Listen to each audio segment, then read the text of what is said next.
East African Community Affairs, and an activist on environment issues. Clark County MP will be responding to, letting us understand how activism is keeping safe our natural resources in northern Uganda. And some of the questions may be also answered by him as being a key leader, a national leader.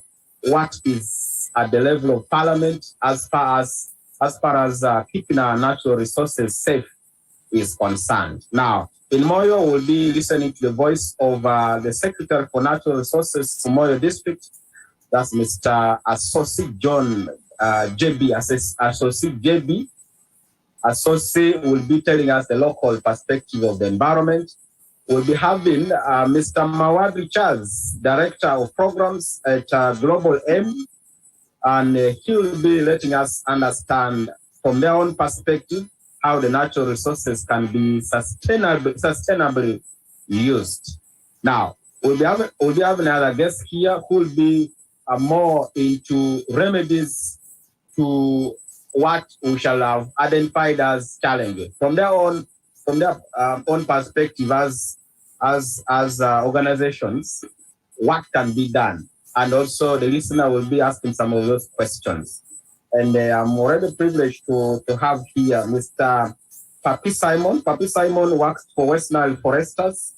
Mr. Chema Daniel works for Abizade. We have Judith as a Kozo. She works for CARE. We have Mr. Oyako Samuel. Oyako is from GIZ. We have Mr. Feni Tribe. Mr. Feni Tribe is the Chief Executive Officer for West Nile Civil Society Network. And we have Mr. Ndema Habib. Ndema Habib works for Omia Agri Business. Now, these will be voices we shall be listening. These will be people whose voices we shall be listening to. Some of them will be joining us here. I'm not seeing some of them yet, but already those are the names, those are the organizations, all the names you will be having in this very discussion. My name is Gaetano Pamako, and I want to say I'm very privileged to be here with a team of technical bench. This broadcast is being coordinated by Ismail Ikobwa, Nguma Samson as the technicians in Arua, Rachikara Moses in Gulu, Duale Caesar in Moyo, as well as team coordinators Chire Steven and Orachuun Ronald. Social media is by Chandia Peter. So this broadcast is online. You can be following us online. For the video part of it, video part of the discussion, you can be following us online with Peter. Right, now let's get started, and we want to go straight to a welcome remark by the Director of Radio Patches, and that is none other than Father Charles. Father, you're most welcome.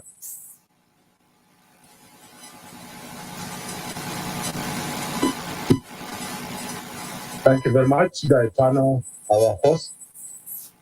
I would like to take this opportunity on behalf of Radio Patches family here in Arua, Gulu, and Moyo to welcome our guest speakers to Radio Patches headquarters for this Northern Uganda Green Dialogue. It is really my honor to welcome you, dear guest, the panelists, and our guests also in the sister studios in Gulu and Moyo, our dear listeners who are very important to us, and we are directing our discussions to them. You are all most welcome. I take this opportunity in a honored way to say the environment is our mother. And I quote from Pope Francis from his encyclical letter Laudato Si, where he insists that if we treat Mother Earth poorly, if we treat our sister Earth poorly, then we will be shooting ourselves on the foot. And therefore, as Radio Patches, we have this initiative of Go Green, but this year, in a special way, we want to make us share as the people of Northern Uganda about the importance of preserving the environment, about the importance of using friendly energy. We are very much aware that energy is a very important component of our daily activities. And we are informed that through statistics, the world per capita, energy consumption is about 3,000 kilowatt hours per person in the world. And we are also aware that in sub-Saharan Africa, it is only about 530 or so. In Uganda, it is half of that. But the half of that, you can know in our own perspective when we come to Arua what it will mean. And therefore, discussing how we can protect our environment, how we can use our energy resources efficiently is very key and important. Therefore, I invite you to this discussion to share your expertise, to share your well-thought ideas and plans about the protection of the environment. With this, I would like to declare this dialogue open. Thank you and most welcome. Right, thank you very much, Father Charles, for those wonderful words. And listener, as we get the coordinator for Go Green campaign of Radio Patches, your input, your questions shall be expressed through text message, and you can already get them coming here. The line we're going to use is this one for this discussion. This is the text message line. It is 0393 273252. This is the line we'll use for this discussion. It is 0393 273252. Keep the messages coming. If you can be brief, it will be good. You can give us the local experience where you are about how safe our environment is, or you can give us your question that will be responded to by the guests. We'll also pick some of the concerns that will be on Facebook. The discussion is live on Facebook. Some of those concerns will be able to read them. But for text message, that is the line 0393 273252. And this dialogue is going up to 1 p.m. It is 10:30 a.m. Yes. And at about midday, we'll be getting to your feedback. Yes. Now, let's go to the coordinator for Go Green campaign, Radio Patches, and that is Mr. Fario Silva. Silva, let's know your motivations as Radio Patches for this campaign. Why was this by Radio Patches? All right. Thank you so much, Mr. Gaetano, the moderator for this dialogue. I want to appreciate you and allow me to welcome the different partners, the guests and panelists that we have under this tent. And in our studios in Gulu and Moyo, in your different capacities, the director, Arua Diocese Media Center, that is Radio Patches, and our dear listener, good morning. I'm so delighted to see all of us under this tent and in our studios in Gulu and Moyo as well. We want to thank you so much for honoring our invitation to participate in this dialogue, to make a change, to take action and to restore our already destroyed environment, and to see that the little existing vegetation is protected and restored as well, and to honor the World Environment Day celebrations, which will take place tomorrow, 5th of June, but we chose to celebrate this early, that is today, under the theme One Earth. That will be for tomorrow. And the moderator has already enlightened us on our topic of discussion for today. And we will be discussing with that topic. I also want to take this time to appreciate all the partners who've been working with all of us here under this tent, and those in Gulu and Moyo, and those who have not turned up here have been our partners, contributors to the environment in West Nile and Northern Uganda all together. And also the partners who have who sponsored us in this dialogue, West Nile Foresters and Omia Agribusiness. I want to appreciate you as well. And also DCA is going to provide for us seedlings. I want to appreciate you as well. Now, why the Northern Uganda Green Dialogue? Now, the idea of the Northern Uganda Green Dialogue came up as a result of the aims and objectives of the Radio Party's Go Green campaign. One of it says to continue creating awareness in order to cause a change of mindset about the care for the environment. And two, to cooperate with the local governments, NGOs, and other leaders in changing the attitude of the people in Northern Uganda to conserve and use sustainably the environment. Third is to promote a new way of thinking in order to encourage bio-friendly agricultural methods for current consumption and for future generations. And lastly, it is to restore and protect forests.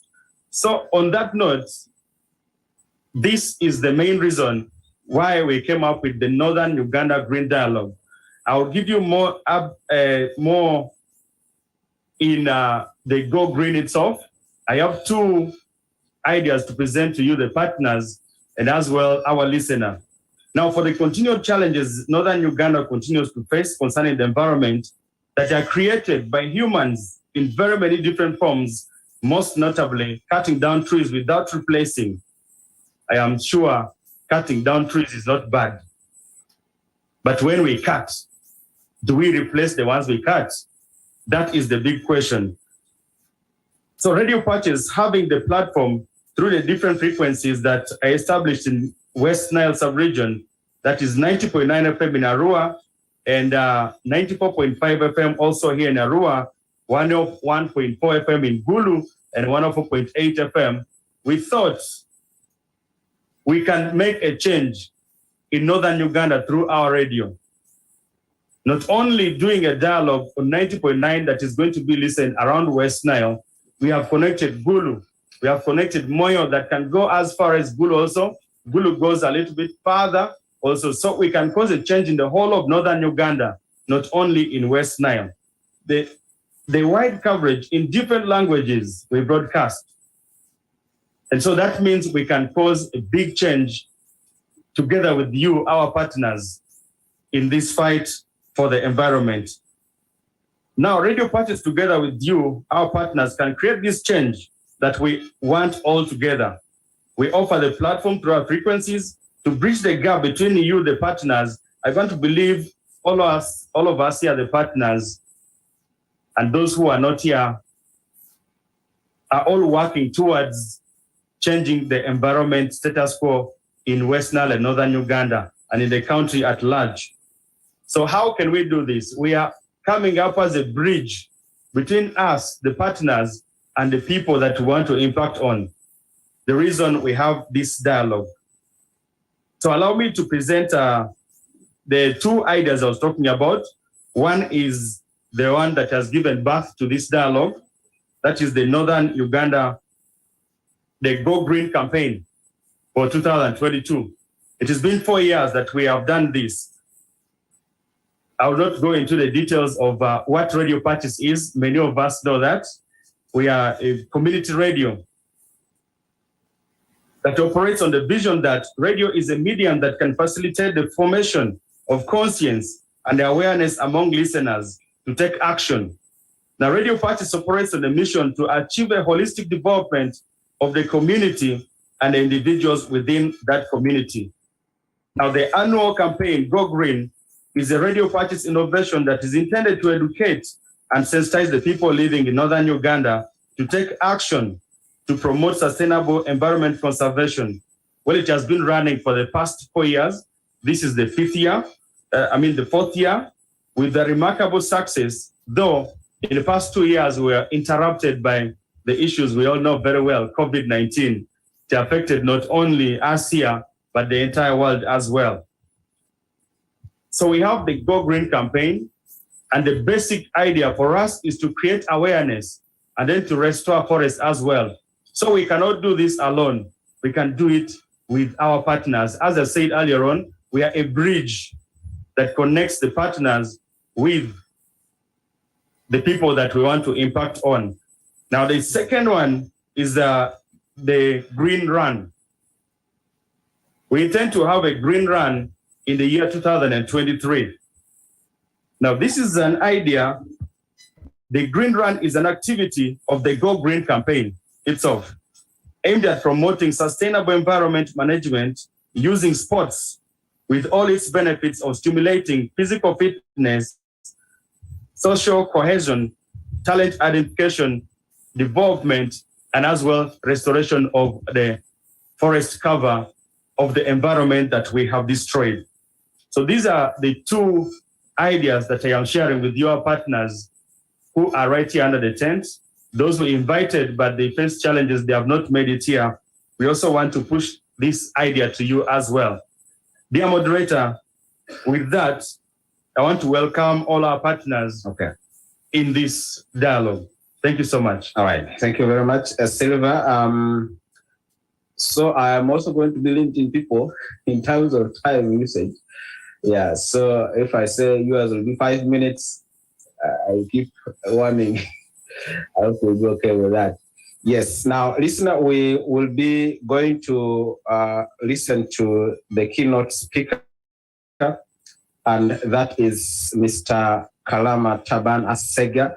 He's from UNHCR, the United Nations High Commissioner for Refugees. And he should let us understand why UN declared every 5th of June World Environment Day, what key environment issues should everybody take note of and be involved to mitigate them. So Mr. Kalama, I want to welcome you on the floor, and I'm going to limit you to maximum of 10 minutes, maybe less than that, depending on the discussion. It's Kalama as a keynote speaker. Thank you, moderator. My name is Tabana Sega Kamala from UNHCR Sub Office Arua, and I'm the alternate multifunctional team member for environment and energy. Apologies from the environment officer, Mr. Gordon, officer. Today is 50 years when this date was declared by the United Nations General Assembly. So if you are 50 years here in this pavilion or listening out there, you are the same age with this important milestone of our human history. I would therefore like to appreciate those of you who are here, from government representatives, partners, especially radio parties, for organizing this dialogue. About 60% of refugees live in northern Uganda. Refugees being hosted by Uganda, about 60% of them live in northern Uganda. So it's very, very important that we can sit under these situations to dialogue, try to understand what's happening, and remind ourselves of actions that should be taken. We are working across the region with different partners under Arua Sub-Office. We've had Danish Refugee Council, Arua District Local Government, Terego District, and Madio Kole District. Rice Waste Mine, Dam Touch Aid, NFA. NFA is the partner that distributes seedlings. That's following an agreement with UNHCR and government, being a government agency. So key areas of intervention have been generation and distribution of seedlings to partners. We coordinate environment among partners. Because we are familiar with operational and implementing partners that we call them partners. Active participation in managing environmental issues during emergencies. That includes the solid waste management, tree marking, environmental education, among others. We also have tree growing. We can talk of tree planting, but we've had a departure from tree planting to tree growing, because planting, you can plant and leave it there, may not care about what happens next. So tree growing is what we are encouraging, and that is in line with the government. We encourage all partners to do that. Promotion of energy-saving technologies, working with the development partners on electrification and the solarization of facilities like health facilities and water systems. We have dual systems, some having generators, but as a backup, we have installed solar, also street lighting in the settlements amongst the different villages. So from 2017 to date, we have distributed as a rural operation about 3 million assorted seedlings of sometimes indigenous, but also other fast-growing trees and fruit seedlings. And also progressively also distributed over to over 30,000 households energy-saving stoves. These are the Lorena kind of stoves. So this, what I'm going to present, therefore, involves all the partners, as I mentioned earlier, districts, and we're working because of the conducive environment presented by the government of Uganda to host refugees. So, ladies and gentlemen, dear guests and the panelists, 2022, the theme for the World Environment Day is only one Earth. Now, being only one Earth, and I mentioned earlier, this is the, by the way, this is the same thing which was adopted in 1974 when this date was marked after having been declared in 1972. It was the same thing 48 years ago that is being repeated today. So since we have only one Earth, we therefore need to pay particular attention. And if you can forget, if you will forget all the things that I will say, I would like us to take one or two messages in addition to the others that I have mentioned. One, when we mentioned about the Lorena stove, this energy-saving stove, if every home can depart from the 3 stones that we've had, but use a fixed Lorena stove. Even if I don't use Lorena, but if we can use a fixed, improved stove, not the 3 stone, but the improved version, it will be good. The motto of Radio Parties is peace of Christ for all. Now, if we can have an improved cooking stove in every household in northern Uganda, going across, there will be peace at home. There will be peace at home. Okay. So that is something that I'd like us to, because it has been established and confirmed by women and the men who cook, that instead of using 5 pieces of firewood using this Lorena stove, you can use a maximum of 3 and the meal is ready. So that reduces on the impact. And the studies continue, probably with improvements, can even come to 2 pieces, and that will save our environment. in all our institutions where there's cooking, if we can adopt improved fixed stoves, Lorena stoves, for that matter, again, we will save a lot of money. It has been proven in examples that we shall cite, which have happened. Maybe my colleagues in Moyo will mention that instead of using maybe 12,000 in an institution to cook, you will use a maximum of 4,000 to buy wood fuel to be able to. So studies are going on, and improvement, probably that will reduce further. So ladies and gentlemen, the World Environment Day is an annual event commemorated since on 5th of June since 1974. And you realize that alongside these key environmental timelines, there have also been development timelines. We've had the Millennium Development Goals. We've had the Sustainable Development Goals, which are running.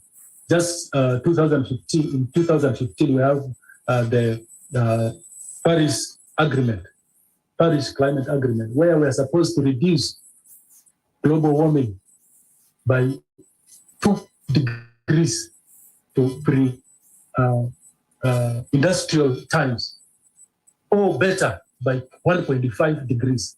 If we can achieve that, it will be so meaningful. Now, what does that?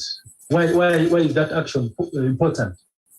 Because records have shown the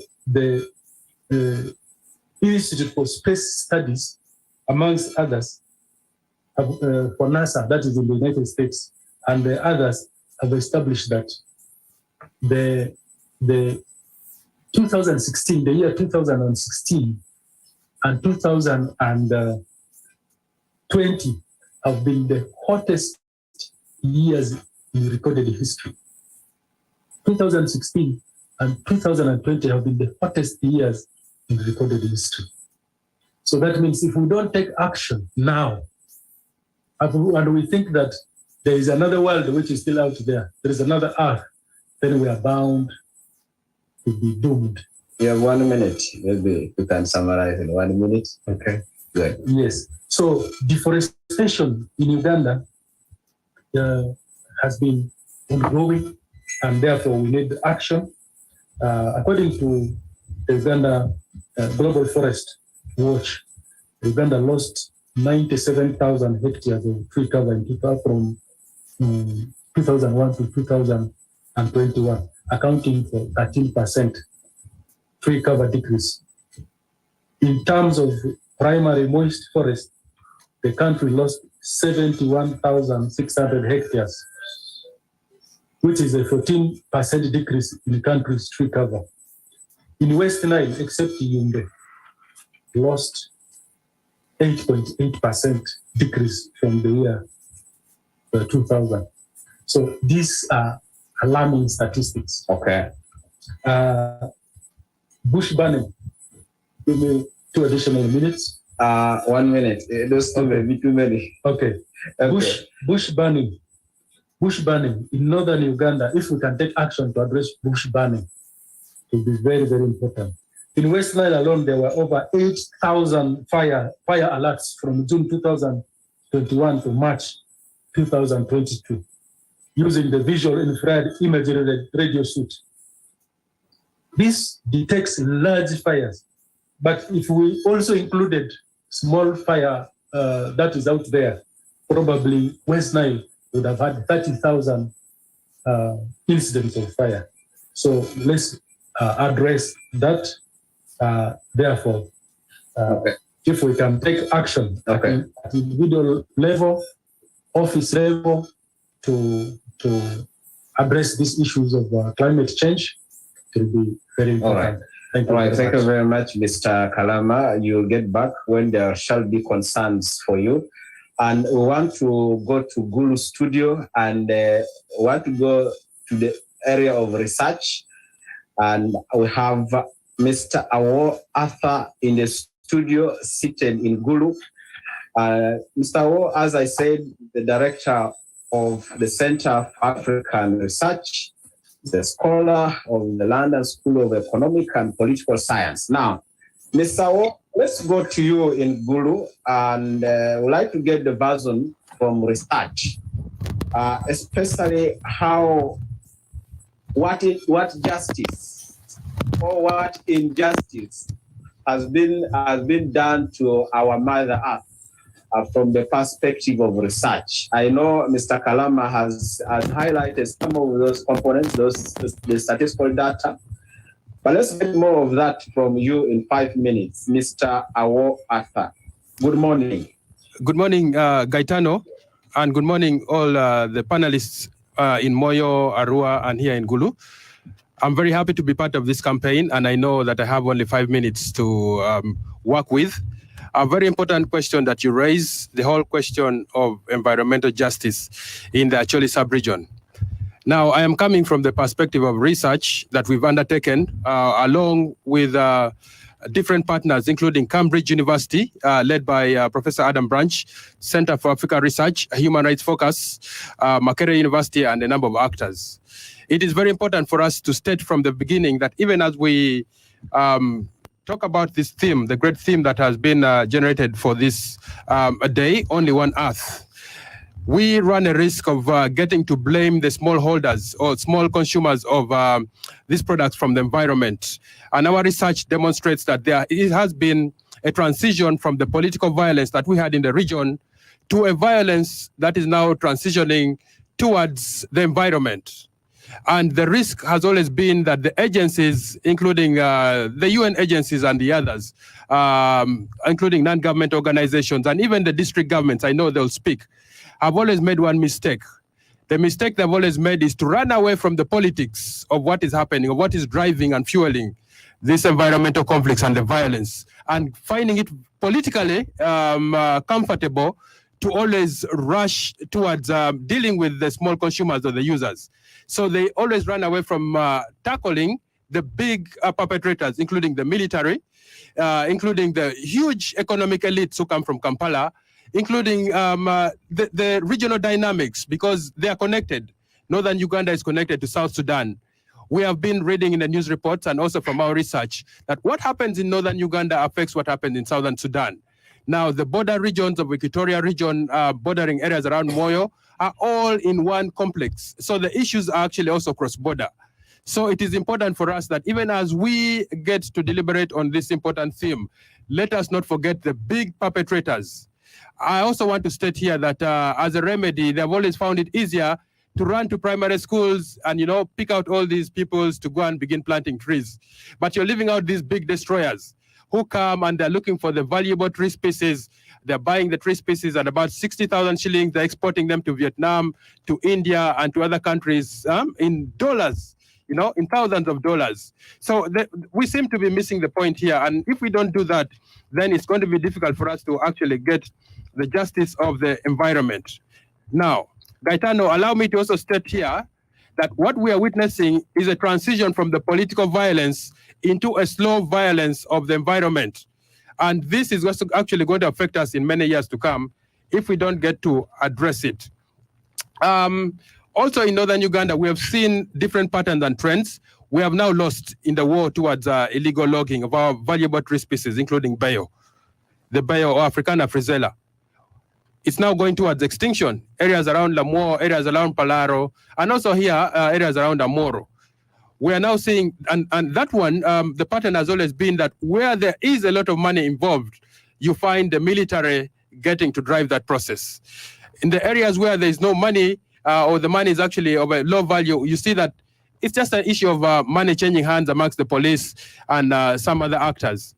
The other point I want to state here is that the element of cultural justice, our trees, including the Shiana trees around the belts, around Agago, are now being destroyed. I am happy that cultural leaders have picked up the mantle from us, who are the activists and researchers, and they're now taking on these people head on. You find people establishing camps of people who are not registered.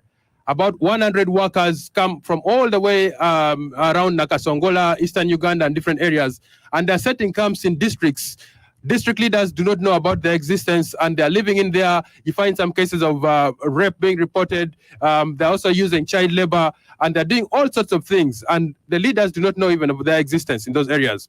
We had an opportunity to visit the camps somewhere in Obulaira, that's in Agago district, and found this camp of people being led by very errant men like Master, this popular man called Master, who was involved in charcoal production. And I'm happy that we worked with the RDC, who I thought would be here, Mr. Nyuk.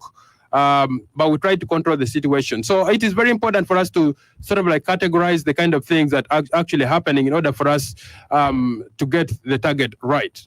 I must say the fight has been on. We have been working together with the joint Acholi Sub-Regional Leaders Forum to come up with what we call the Acholi Technical Working Committee on Charcoal to produce one ordinance that the entire Acholi sub-districts can actually use as a template in order for us to respond to the challenges. Now, the gentleman from UNHCR mentioned something very important about tree growing. For us, the approach is talking about charcoal farming. Charcoal farming is a new concept that is embedded in this ordinance that I'm happy Kitgum District Local Government has passed, and the entire Acholi sub-districts are now going to follow suit. It's a very innovative way of trying to look at the situation and the challenge, and we think through charcoal farming, we are now going to turn what you call the charcoal industry in Acholi to the Acholi charcoal industry. The charcoal industry in Acholi to the Acholi charcoal industry, meaning the locals will now engage in the process to drive the process to ensure that most of the proceeds in the charcoal value chain that has been leaving the district will now accrue to them. They'll be leading the process, they'll be on top of the process, and the districts have actually embraced this ordinance, and I think it's just going to be one of the innovative ways to try and tackle the problem. I think, Gaetano, for now, I can end there. All right, thank you very much, Mr. War Arthur. War Arthur is a researcher. That's the perspective from research. And I want to take it up from there. Let's cross to Moyo and let's listen to Mr. Asosi. Well, I should say Honorable Asosi JB. He is the Secretary for Natural Resources, Moyo District. Maybe a quick correction to a name here. The gentleman from UNHCR is Kamala Taban Asega. Apologies, I was saying that as Kalama. All right, thank you very much. As I get to the Secretary for Natural Resources, we have been joined here by Mr. Felix Adima from Dan Church Aid. Dan Church Aid is also one of the sponsors of this dialogue. You're most welcome, Dan Church Aid. All right, now let's go to Honorable Asosi JB. Asosi, I want you to pick up from Mr.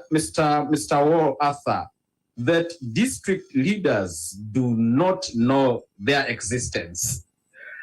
But let's pick it up from how the local governments are proactive on matters of environment, plus how Moyo District strives to be a model district on matters of the environment.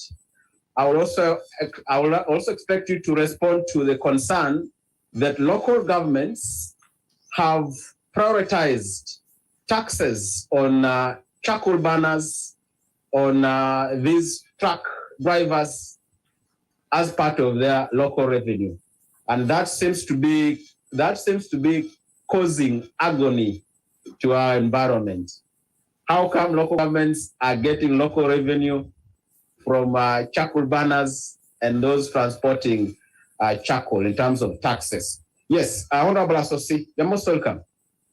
Thank you very much, my brother Gaetano, my senior journalist, and all my colleagues, panelists, and listeners of this program. First of all, allow me to thank the organizers of this dialogue meeting. It is a very good one, and it is going to help us a lot. In Moyo, I want to begin by saying that as a local government, we have approved what we call district forestry development plan. Are you getting it? Yes, please. Please. Yeah. Please. I'm saying as a local government, yeah, Yeah, I know politicians talk a lot. We're going to. I'll try my best. In Moyo district, we have approved 5 years district forest development plan, which is in place. It is aimed at protecting our environment. In Moyo, we have a program what we call community tree planting, which is being supported by NFA. And also, we have a program which is the UNHCR support in partnership with NFA. Under these two programs, communities request for seedlings, and we provide seedlings for communities that are interested in tree planting.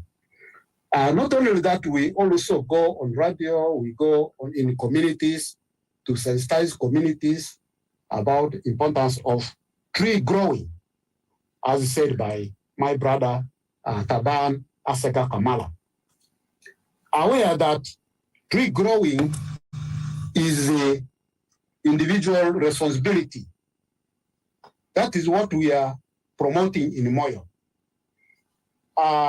That aside, we have also continued to educate and sensitize communities in a new program which is coming in place, covering 14 districts in Uganda, spearheaded by FAO.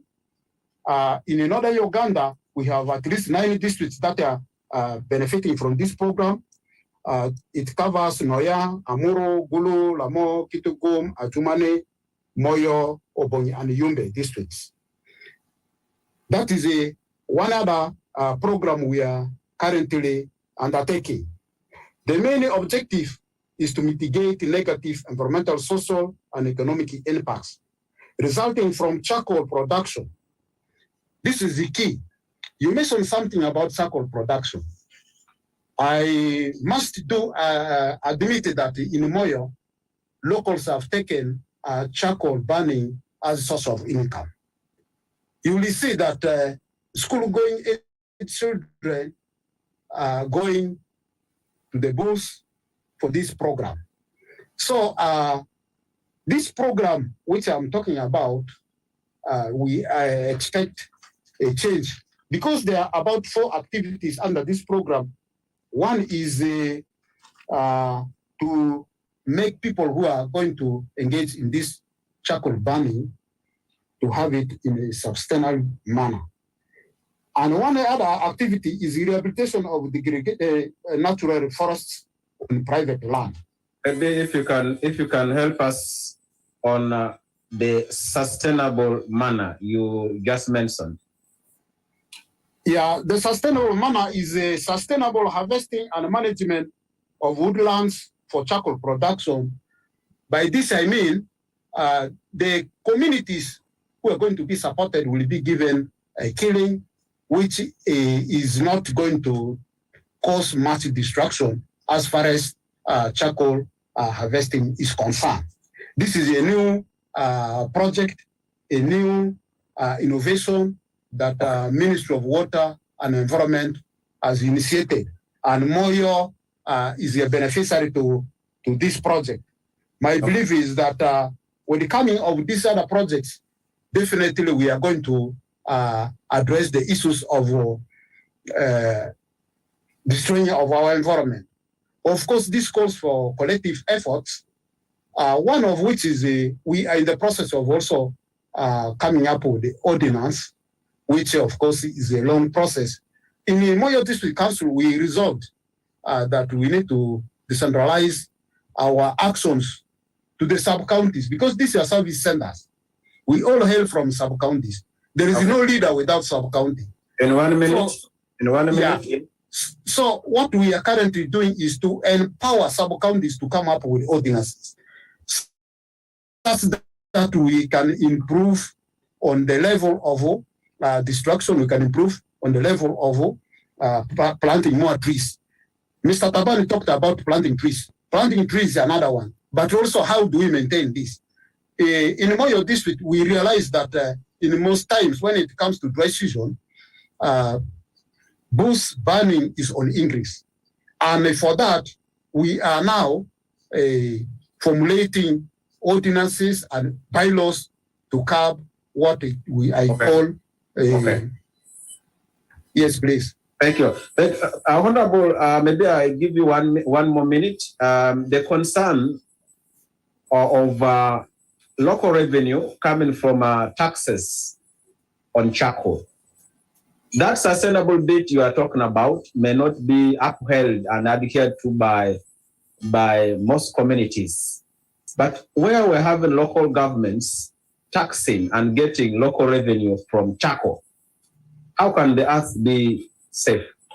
I want to say that in Moyo district, we don't have big trucks coming to carry bags of charcoal from Moyo district to other districts. Unlike when you're going to Kampala, you see big trucks moving with the bags of charcoals. That is not the case in Moyo district.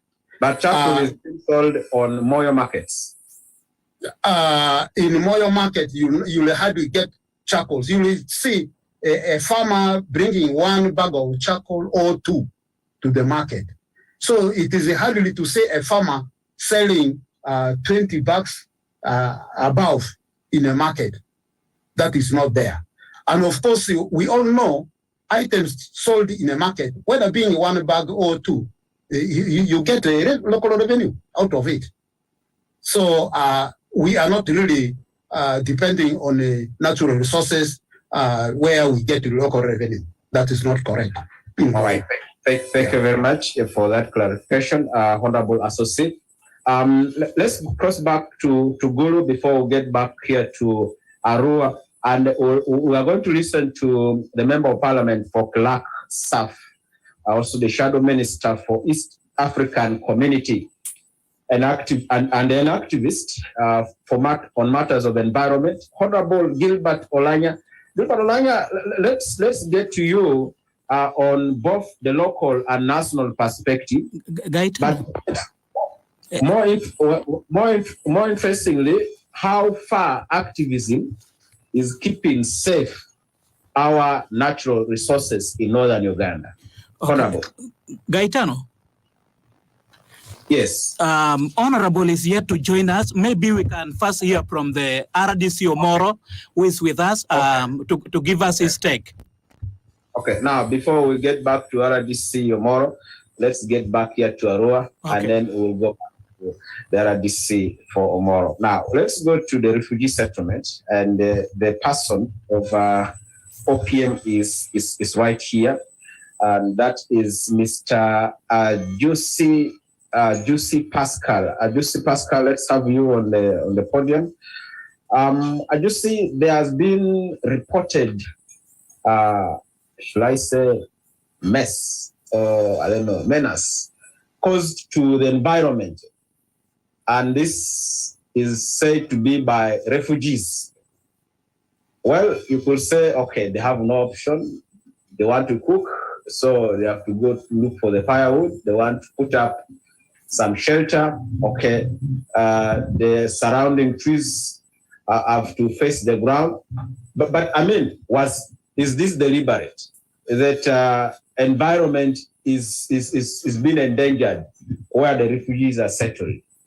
Plus, tell us the local, well, now you will tell us the local situation on environment in the refugee settlements and how you as OPM plus the partners are to the task of keeping our environment safe, including what alternatives. I know the person of UNHCR mentioned some of those, but there's been this big concern about the environment where the refugees are settled, I just say.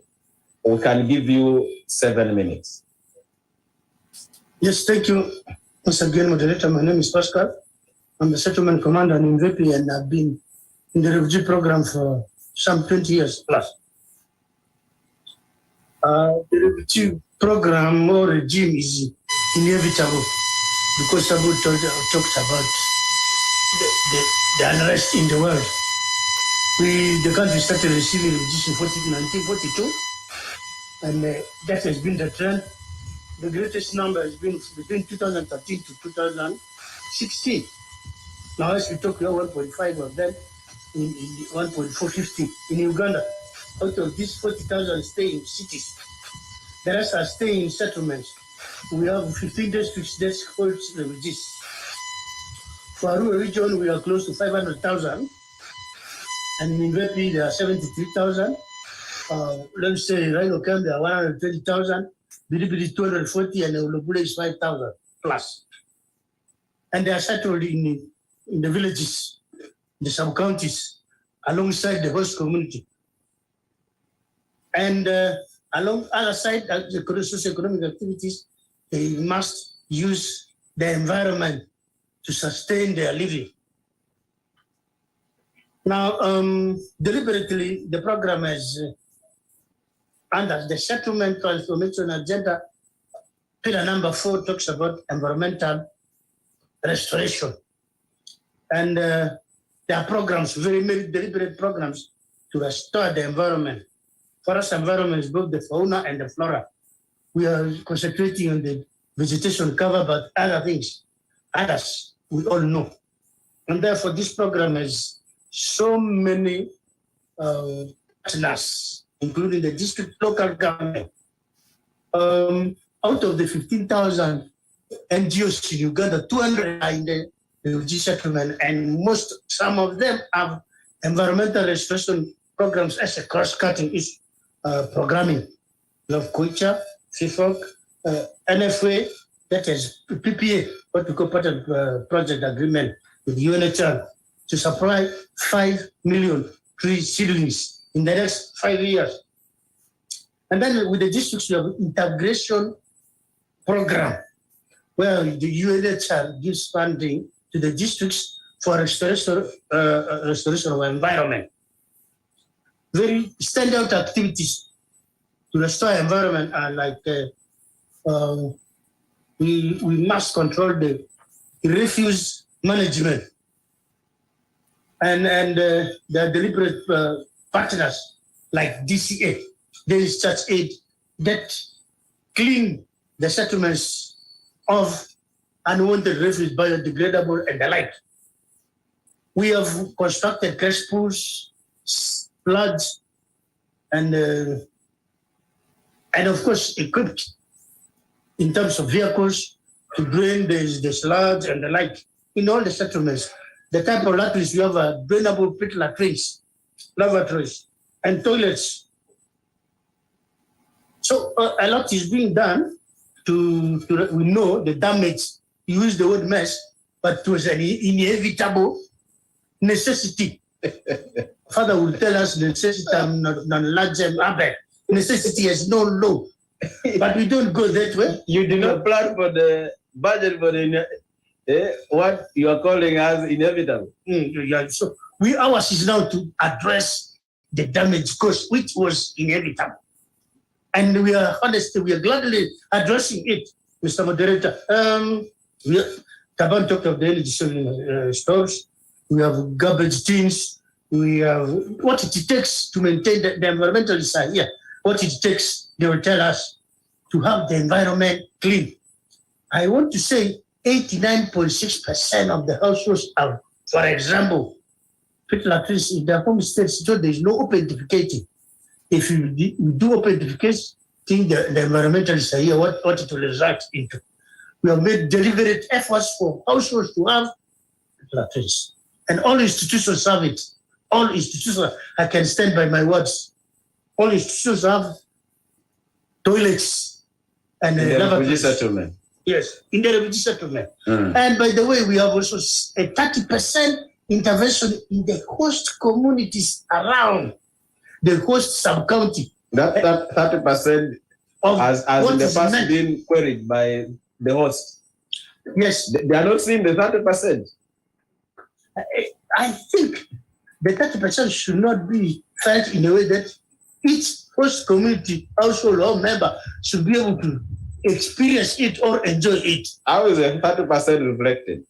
If you have $8,000, for example, for Lorena stores or pit latrines at institutional level, the 70% of that $8,000 would go to address the environmental issues within the settlement.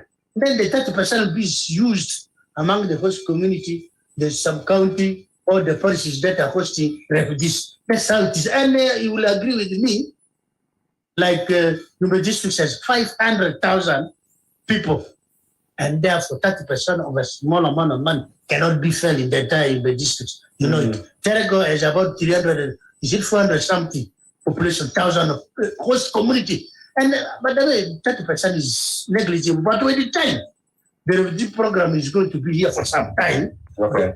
And therefore, does that 30% also apply to food?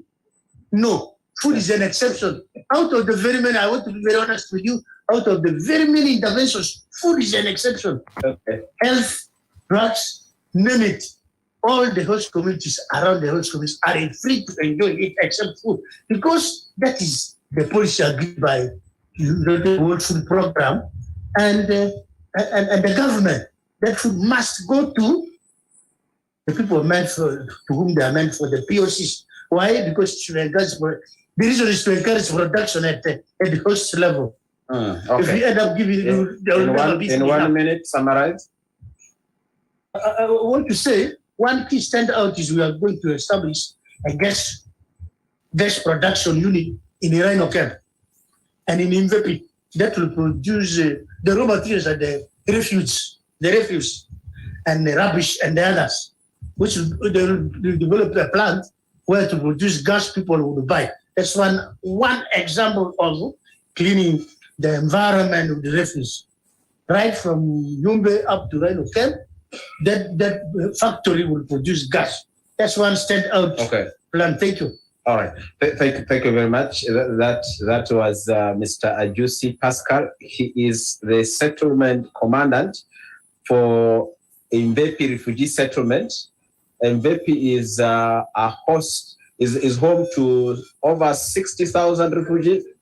73,000 refugees are sitting right here in Mvepi refugee settlement located in Terego district. Now it is a Terego district. So what used to be called Arua has gone into other districts, Terego and Mariokolo districts. Now let's go to the studio in Gulu, and we are going to listen to the RDC Omoro district, Mr. Onyuk Andrew. Now, Mr. Onyuk.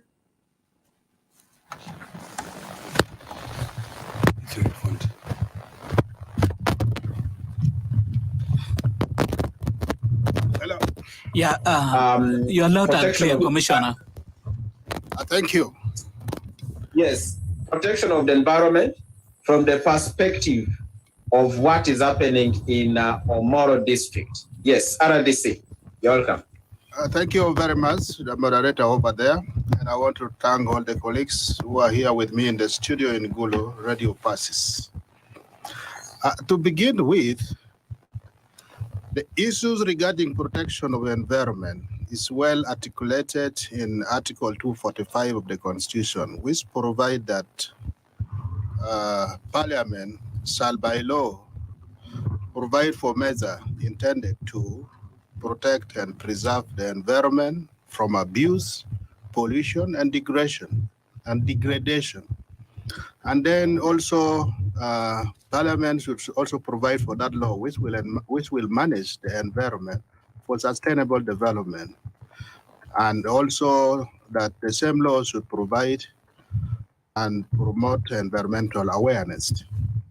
So that means government has a very strong positions on the environmental destruction and degradation, which is guided by what the law says. Yes, environmental destruction and degradation has become a very serious issue. You can look at it along line of wetland encroachment, contamination of water sources. The cutting down, deforestation is taking place at a very uncontrollable measures. All these will water down the beauty of the hearts that we live in, because the environment is actually responsible for the lung and for the air, for everything that we breathe in. And this is a measure that we need to stand up as a country and as humanity to ensure our environments are not destroyed the way it is currently turning to be. Of course, you see, when we talk about the environment, the concerns even begin from mere bush burning. You see, the bush burning practices are so rampant.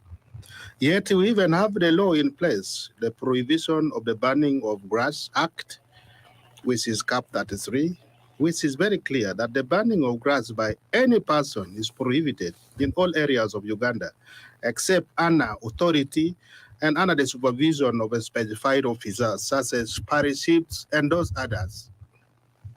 Now, when you look at what is currently happening on our environments, I think it is a matter of concern for all humanity. How did we get this environment, and how shall we leave this environment for the people that would come after us? When you ask such question, then you see that there is a lot that we need to answer, because the level at which people are cutting down trees and burning charcoals is actually going out of proportion. I thank my brother Owohata, who has been also citing some of the practical problems that we had in places like in Agago, where the issues of cutting down some of these protected species like the Sienna tree, the Beo trees, which now is having markets in other countries, and some of these trees are now extinct. And what are we doing as a human being who lives and who got this thing here? Are we going to leave what we got in this world? If we don't rise up and defend our environment, we are bound to have everything extinct and spoiled. Of course, I know development is destructive to environment, because where there is development, there are certain trees, certain areas will be destroyed from its natural being. But how do we counter balance such kind of practice? I have personally been thinking in a very radical ways. First of all, I also blame the way at which we actually bury the dead. Now, if you look at it, how we bury the dead, yes, it is important to give them a befitting send-off. But now, if you look at how we actually put in concrete in burying our deads, our dead people, if you calculate the surface area of that hut, which we have denied it natural ways of gaining the soil level, and you calculate that surface area and you multiply by the number of graves, we might find that about 2 districts in Uganda is completely a burial ground without any hut activity taking place. So some of these things need policies. Government should come up with policies, because it is very clear, as human beings, we are huts, and when we die, we should actually contribute to the hut system. And then, in fact, we came to this world and we found there were people who lived before in this world, but we have never seen their concrete grave made everywhere. If they were to do like that, we would be lacking where to bury our people. So we need to take a deliberate move in how to preserve and protect our environment from the direction of the degradation where we are headed.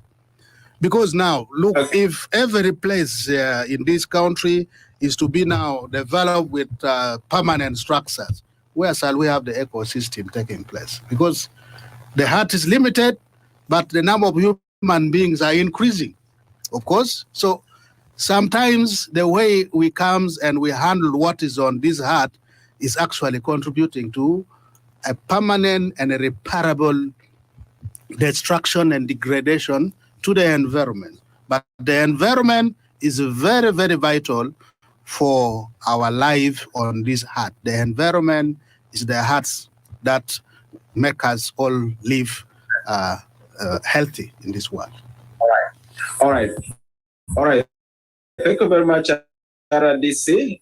We'll get back when they will have questions.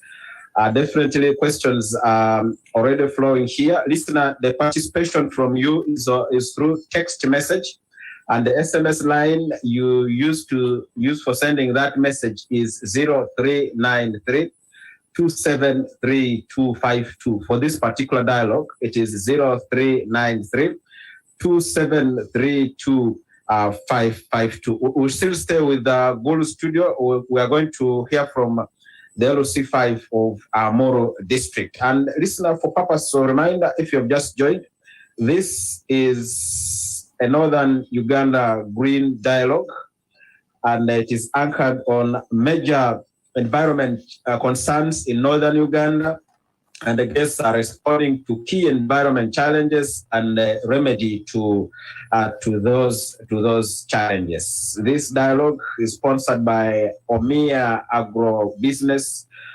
the biggest farm input dealers in West Nile. They are located in Arua City along Rheineken Road in Arua City. And also have West Nile foresters, dealers in all seedlings in West Nile. We also have Dan Church Aid as part of the sponsors of this dialogue. We want to appreciate them. And we have different stakeholders, NGOs. We have the local government. We have UNHCR here, the Office of the Prime Minister right here for this dialogue. The 2022 World Environment Day the theme is Only One Us. And it is focusing on living sustainably in harmony with nature, and is calling for collective transformative action to celebrate, protect, and restore our planet Earth. And this dialogue is on Radio Purchase 90.9, 101.4 FM in Gulu, 104.8 FM in Moyo. My name is Gaetano Apamaku, the moderator. Now, let's go to the LC5 chairperson of Amoru district, and that's Honorable Lacogne Michael. Okay, I get a message. He's still on the way. Yes, he will be able to join us for this particular dialogue. But we can stay with the person still in Gulu. That is Lillian Piloya Dora Lillian. Lillian is an advocate of the High Court of Uganda, a gender rights activist, legal officer for FIDA Gulu, and also an associate partner at Awino Openg. Well, Lillian, let's go to you. You are privy to the law. Tell us how best the Mother Earth can be safer from the perspective of the law, but also from the perspective of activism. Thank you so much, Gaetano. Good morning, everyone. Morning. Thank you for the opportunity. I'm going to give you a legal insight on how best we can enjoy our environment. Now, if you look at from the legal perspective, one, under the Constitution, it's actually everybody's right to live in a clean and healthy environment. That is provided for under Article 39 of the Constitution. And then when you go to Article 245, it gives Parliament the mandate to come up with laws that will help into the protection and then the promotion and promotion of the environmental rights of the people of Uganda, and also will help in the management of the environment. And in regards to that, the Parliament has come up with several laws. That is, number one is the National Environment Act of, currently now there is an amendment. So we have the National Environment Act of 2009. We have the National Forestry and Tree Planting Act of 2003. So just a brief insight into the National Environment Act of 2009. When you go through that act, it will give you a lot of things. One of it is the environmental management by the urban and district councils. So when you go into that, it gives them the mandate and then the responsibilities to come up with the laws and then with the management. It also goes ahead and then put a responsibility on the district leaders to come up with a district environment and natural resource committee. And in the committee, it should be comprised of the district chairperson, members of parliament from the district, the resident district commissioner, the secretary for the environment, the district natural resource officer, who shall also be the secretary, the chief administrative officer, the district engineer, the town clerk, the mayors, the district planners, and then the physical planning officer, the community developers. Why do you think the Act brings in all these people? Now, these are the people who are actually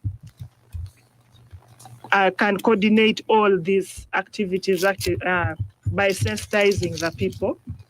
And by sensitization, I mean, you see, we are all talking about the environment is being degraded, but then we are not tackling the root cause of the degradation. There are communities that have actually interacted with, they will tell you, we cannot afford to buy gas. And in any case, there are some communities like, doing my work, I interact more with women. They will tell you, we don't even know what a gas cylinder is. So our basic source of energy is firewood. But then the leaders in the district, or maybe with NEMA, they have never come up to these communities and then to sensitize them that when you cut a tree, you're supposed to plant. And then maybe if you cut one, why don't you plant 2 or 3 to replace the one you've cut? That is something that has not been done. And I have never heard anywhere that I've gone that the district leaders are actually doing the sensitization. The chairman for, is it Moyo?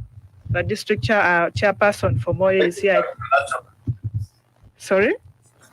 He's the Secretary for Natural Resources, Moyo. Yes, I think he's going to highlight us more on that, on what initiative they've actually done.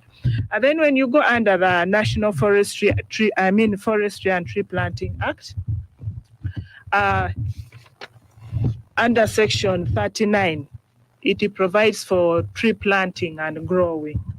But then, let's be realistic. In our communities where we are living in, personally, I have never come across any initiative where they're saying, okay, we are going to do the tree planting and then the rest of it.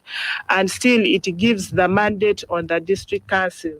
That is, they're supposed to issue a directive. And in the directives, they're supposed to issue, one of them should be the persons who should undertake in the tree planting. That is one. The frequency of planting the trees. And then the specification of the trees that are supposed to be planted, the days on which the trees are supposed to be planted, the areas in which the trees are supposed to be planted. And it has never been done. Personally, from Gulu, I have never witnessed any. And still in the Act also, it provides for the tree fund. And the tree fund basically is supposed to be generated from money appropriated by Parliament. I'm happy Honorable Member of Parliament is here. He will definitely deliberate on that. There are also loans that are supposed to be obtained basically by government for planting those trees. There are grants and gifts that are supposed to be given also. I am also happy that we have a representative of the UN. Maybe after here, they will look into that, maybe giving us donations in our respective districts that we will also do the sensitization, and then we see if we can also plant those trees. And then I must also say under the National Environment Act, which creates the NEMA.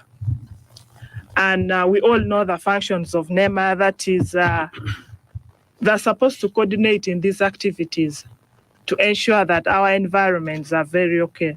But as we are talking now, I'm seeing people like we're a little bit diverted and then we are trying to focus on the trees, leaving aside the wetlands.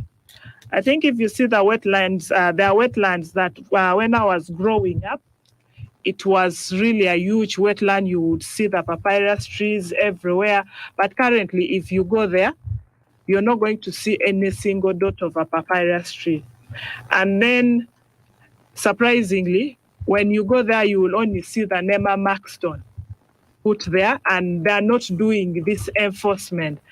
And it's not that NEMA is not aware. We have the district leaders, we have the cows, we have the RDCs. I think probably they are not empowered, or they don't see it as a necessity to protect the wetlands. But then you see, to me, the fight of this Go Green, and then the rest of it starts by protecting the wetlands. Because if the wetlands are not protected, how are the trees we are going to plant? How will they survive? Where are we going to get the rains? And because of that, we are going to see an outbreak of famine, because the crops we are planting, they are not yielding. So I think, as we are also discussing, it would have also been best also to tackle the achievements and how NEMA is enforcing all that.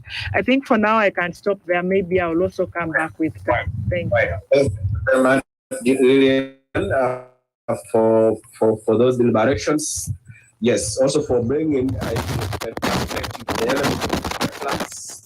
Without wetlands, that can also be dangerous to what we are talking about as tree planting. All right, thank you very much. Let's get back here, and I would like to get the CEO for Civil Society Network in West Nile, and that is Mr. Feni Tribe, in 5 minutes. Feni, from the perspective of civil society organizations, how do we see the future in terms of the safer environment? Not only thinking about trees, but thinking about the different natural resources that beautify our environment. Plus, also how relevant really has your network been to the Thank you very environment? much, Mr. Gatano, and also the previous speaker spoke. I want to thank you for organizing this. I want to start by saying I sometimes have a challenge when we are discussing issues to do with the environment. Because I think, as my brother from Gulu, the researcher, did say, let's look at it holistically. And we shouldn't go to soft targets and say maybe family members and so forth and so forth. We know the truth. The truth is, environmental issues, anything that has a commercial interest, always attract interest of other people who perhaps could have been necessary in protecting environment. Now, let's look at the budget allocation that we have. I'm told Maria Okolo is supposed to be here. I don't know if they're here. Maria Okolo this financial year allocated around 172 million for natural resource department. Out of how much? I'm talking about natural resources. Around, pardon? How much is that budget?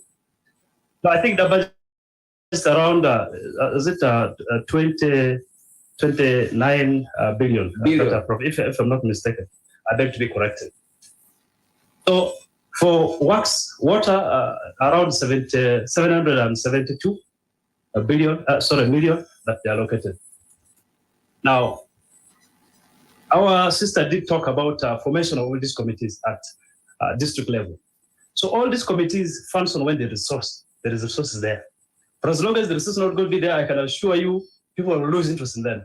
Myself, I've been appointed. I've got several appointments on some of these committees at the district level, but I've never been called for some of the meetings because the resources are not attached to it. In 2019, I was a member of LED, Local Economic Development. I got the appointment letter up to now. I don't know when the meetings are taking place because they are not there, because the resources are not there. But as long as the resources are not there, things will be in trouble. And we're looking at, the issue is not the issue of laws. We have sufficient the laws in place and policies in place, but the issue is enforcement.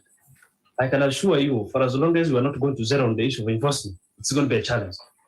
We've been crying about the issue of Zoga forest going down. What is the issue? The issue is all about enforcement. Our colleagues are putting a lot of friends of Zoka and others are putting spirited fight to stop that.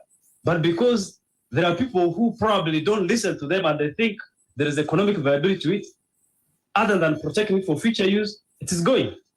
We're talking about the issue of K forest, and it is going. We're talking about the issues of the wetland encroachment, which is a key issue, because I come from Madi, Okolo district. And perhaps it could not be there as much as it could be elsewhere. But with the time, I know it will go there. The issue of the in-house and so forth. So we need to talk at it holistically and also see how we can do it better. Now, Gaetano, to me, it is very relevant. You see, if you don't leave the selfishness we have, as of now, the current generation we have, our future generation will be in trouble. Because as of now, if you look at the way famine is I think in Somalia and some parts of Kenya and elsewhere, people are suffering. UNHCR with the time will even run out from money because these things will be everywhere where the issue of climate change becomes real. We are looking at the issues of where now we have a lot of floods. For example, I come from Madiokolo. There are floods in Obongi. Even the mosque where we used to pray, we would time have to relocate because the mosque in Obongi is literally sometimes surrounded in the water. So the issue is becoming real. So we need to address this issue holistically. Yes, I accept the issue of us saying that we need to come up with the solutions within the families and so forth. But for as long as these things still have some financial attachment, the economic bit of it, the very powerful people are going to come to it and will do little about it. The only thing is let's make noise. Those who think they have the powers to disorganize us, let's rally and say no to it. Whether you're an army officer, whether you're a politician, whether you're who, for as long as you are doing something wrong, all of us must stand up to say that is wrong. And we must all talk to it. All right. Thank you. All right. Thank you very much. Yes, Feni Tribe. Just a quick one here on Zoka, what you mentioned. Francis from Obongi is saying top government officials are the ones destroying Zoka forest. And he says the local person is arrested, but those who use the guns are left to do what they want. Is the whole thing not planned by local people? Planned by the local people? What can we do to stop this act? Okay, that's Zoka. You mentioned Zoka bit, and the locals there are all pointing fingers to government officials. Those who have escorts that have guns, the locals are saying are the problem to Zoka forest. Okay, now let's cross to Moyo, and we are going to listen to Charles Mawadri. He is the Director of Programs at Global M, a partner for environmental conservation. Mawadri, your colleague Associate mentioned certain things, just maybe to corroborate some of the statements he made. But let's hear about the local environment issues where you are working in Moyo. How safe is Moyo district? Are the communities in Moyo? How safe is our environment? Because if anything happens in Moyo, us here in Arua City will be in trouble. Mawadri, in 5 minutes. Yeah, thank you so much, the moderator and other colleagues who are for this talk show. I would like to take this opportunity to thank you for inviting me for this and also being part of the discussion how we can protect our environment. When I look critically, Uganda is said to be the Pearl of Africa. And that's basically because of the environment we have. We have fresh water, we have the natural resources, we have fresh food and all that. That's why we are called the Pearl of Africa. But we are seeing that gradually we are losing that if we don't really act. I'd like to thank our Secretary for Environment and Natural Resources. I would agree with most of what he has said. When you look at Moyo generally, the tree cover, if we talk in terms of trees, is okay. But however, we have challenges. There are some of the wetlands which are somehow disappearing because of encroachment here and there. We are losing it gradually. Of course, he mentioned of us not having trucks which are carrying charcoal, and so that one is true.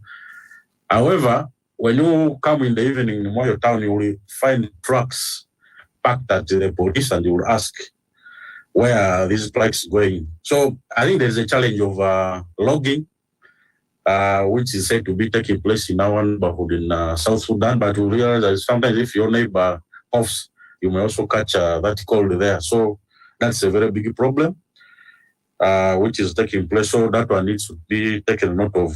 Otherwise, in terms of tree cover, the people in Moyo really tried their best to ensure that they plant trees. And when you're in Moyo, generally, you will feel a change. Like if you cross from Adjumani to Moyo, you'll always realize that change in the evening hours and so forth. Of course, we do also work in Adjumani. The concerns, of course, are quite enormous there. I'll just also highlight it briefly. But for Moyo, the other challenge that I'm seeing also, which is related to our environment, is the issue of poor waste disposal in the town, especially.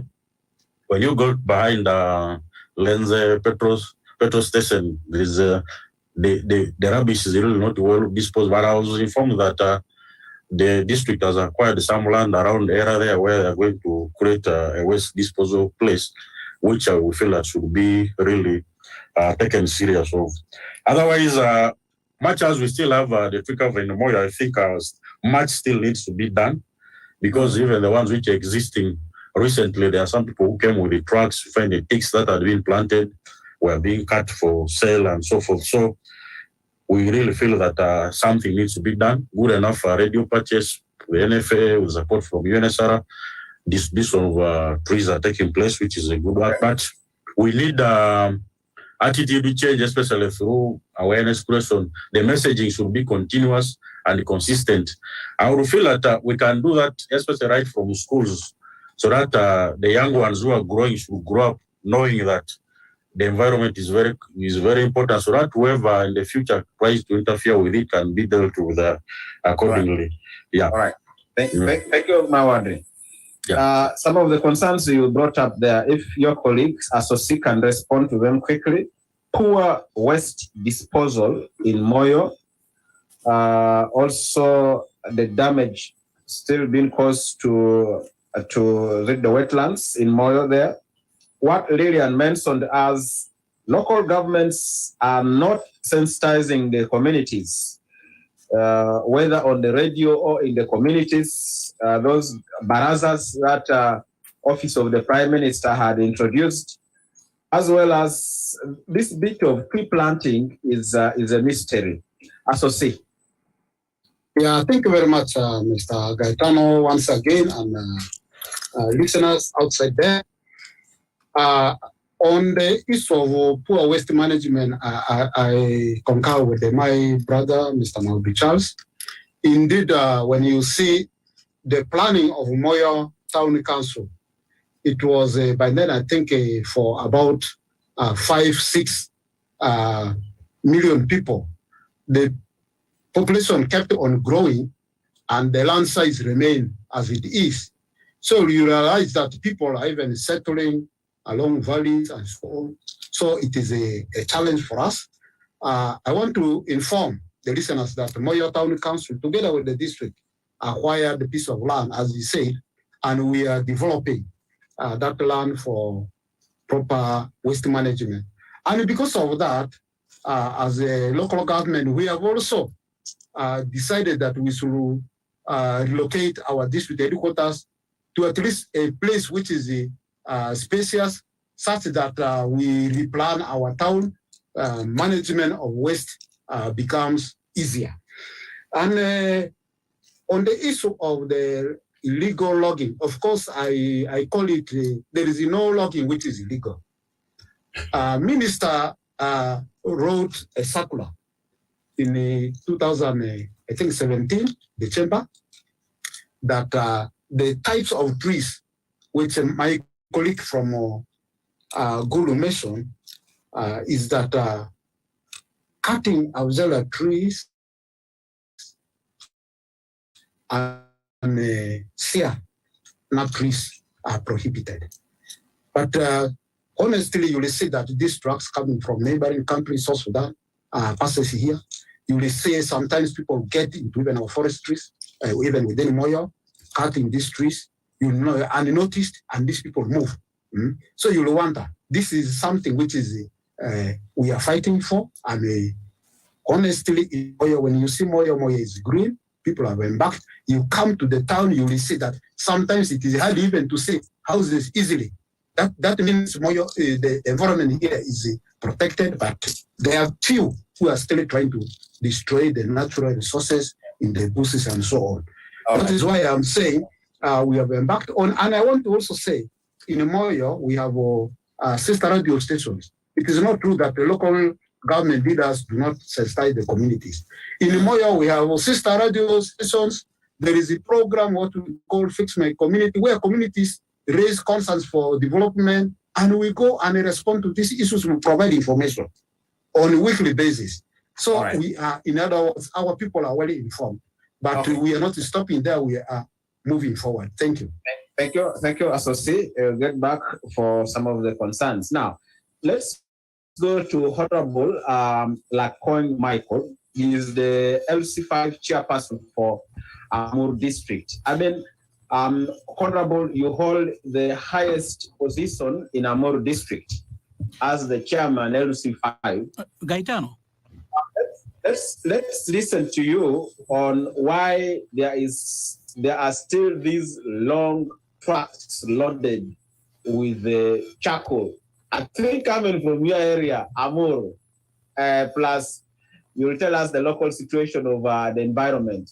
How safe our environment is in Amur, and what strategies the local government of Amur has to safeguard the environment, the different natural resources that are in the district of Amur.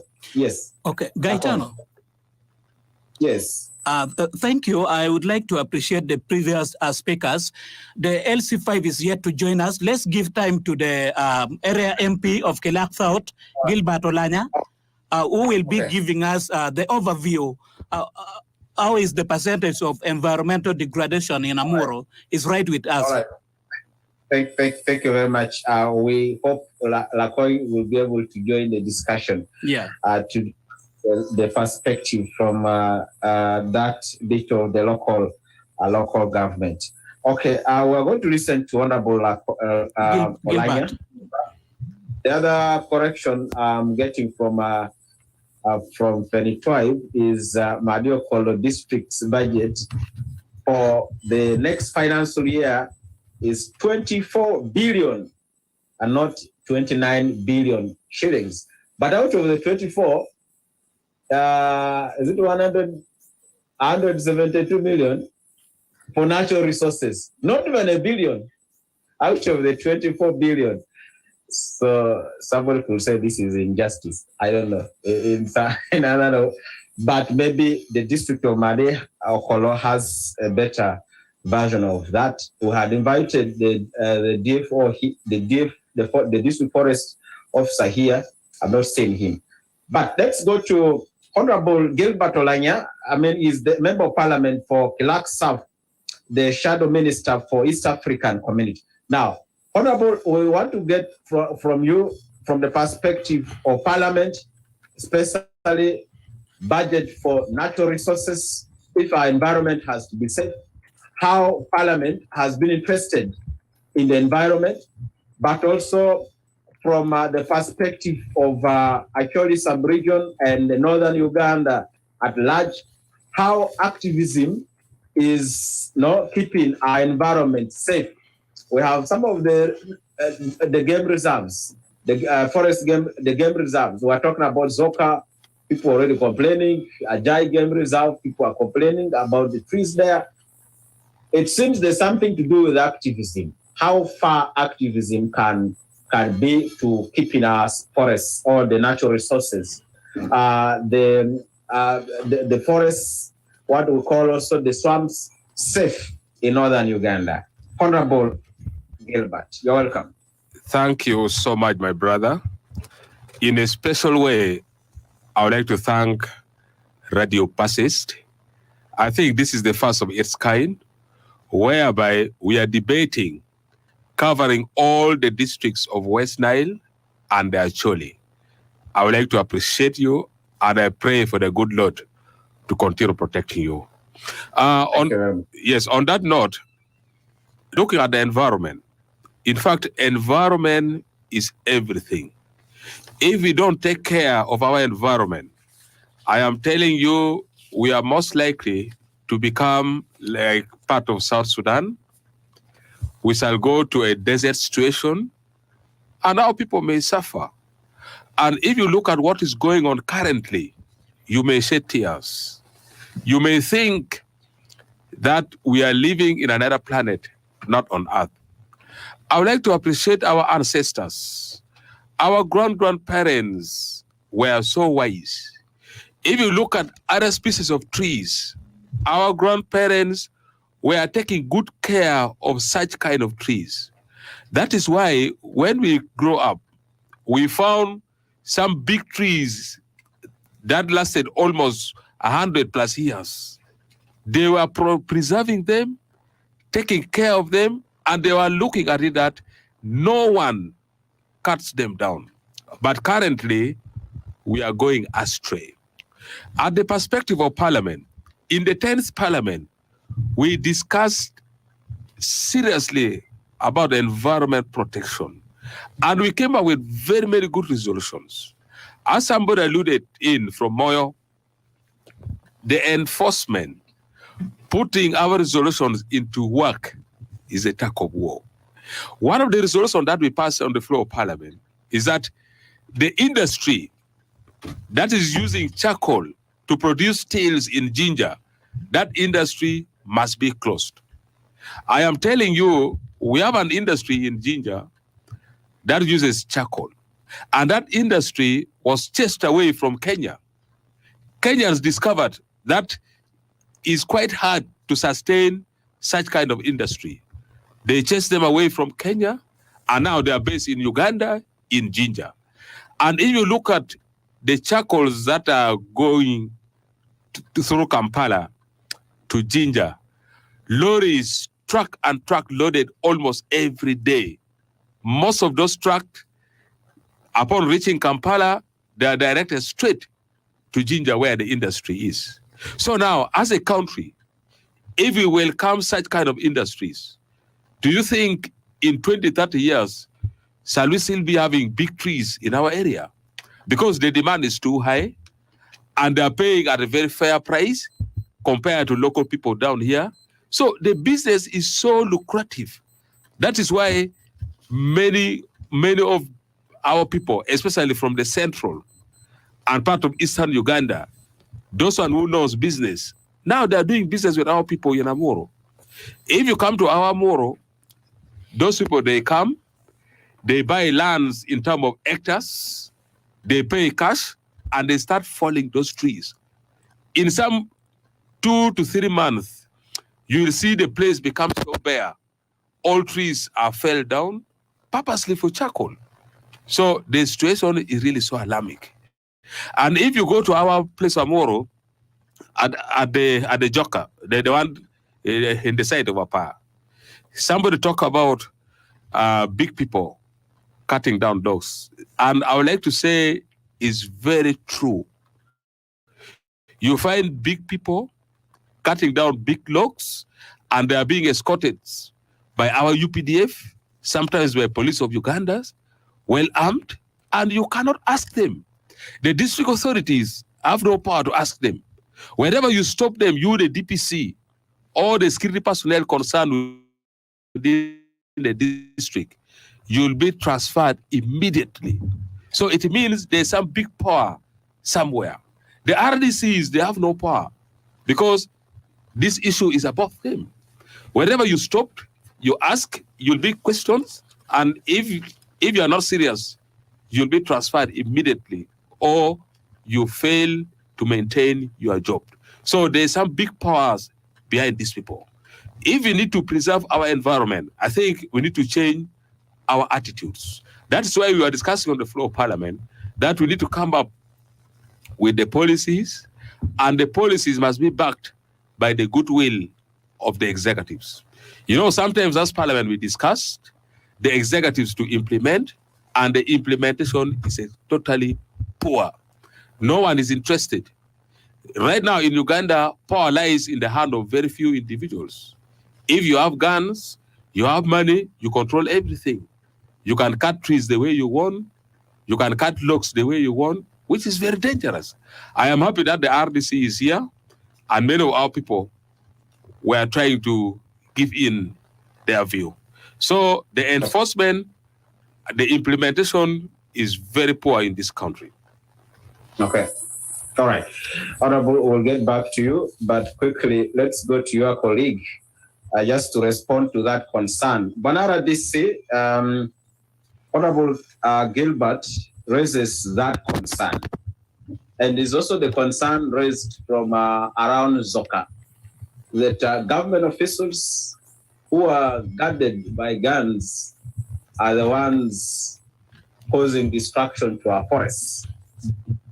And Gilbert mentions that these people transport logs, maybe also charcoal, under the watch of the likes of you who are the chairpersons of security in the district, as RDCs.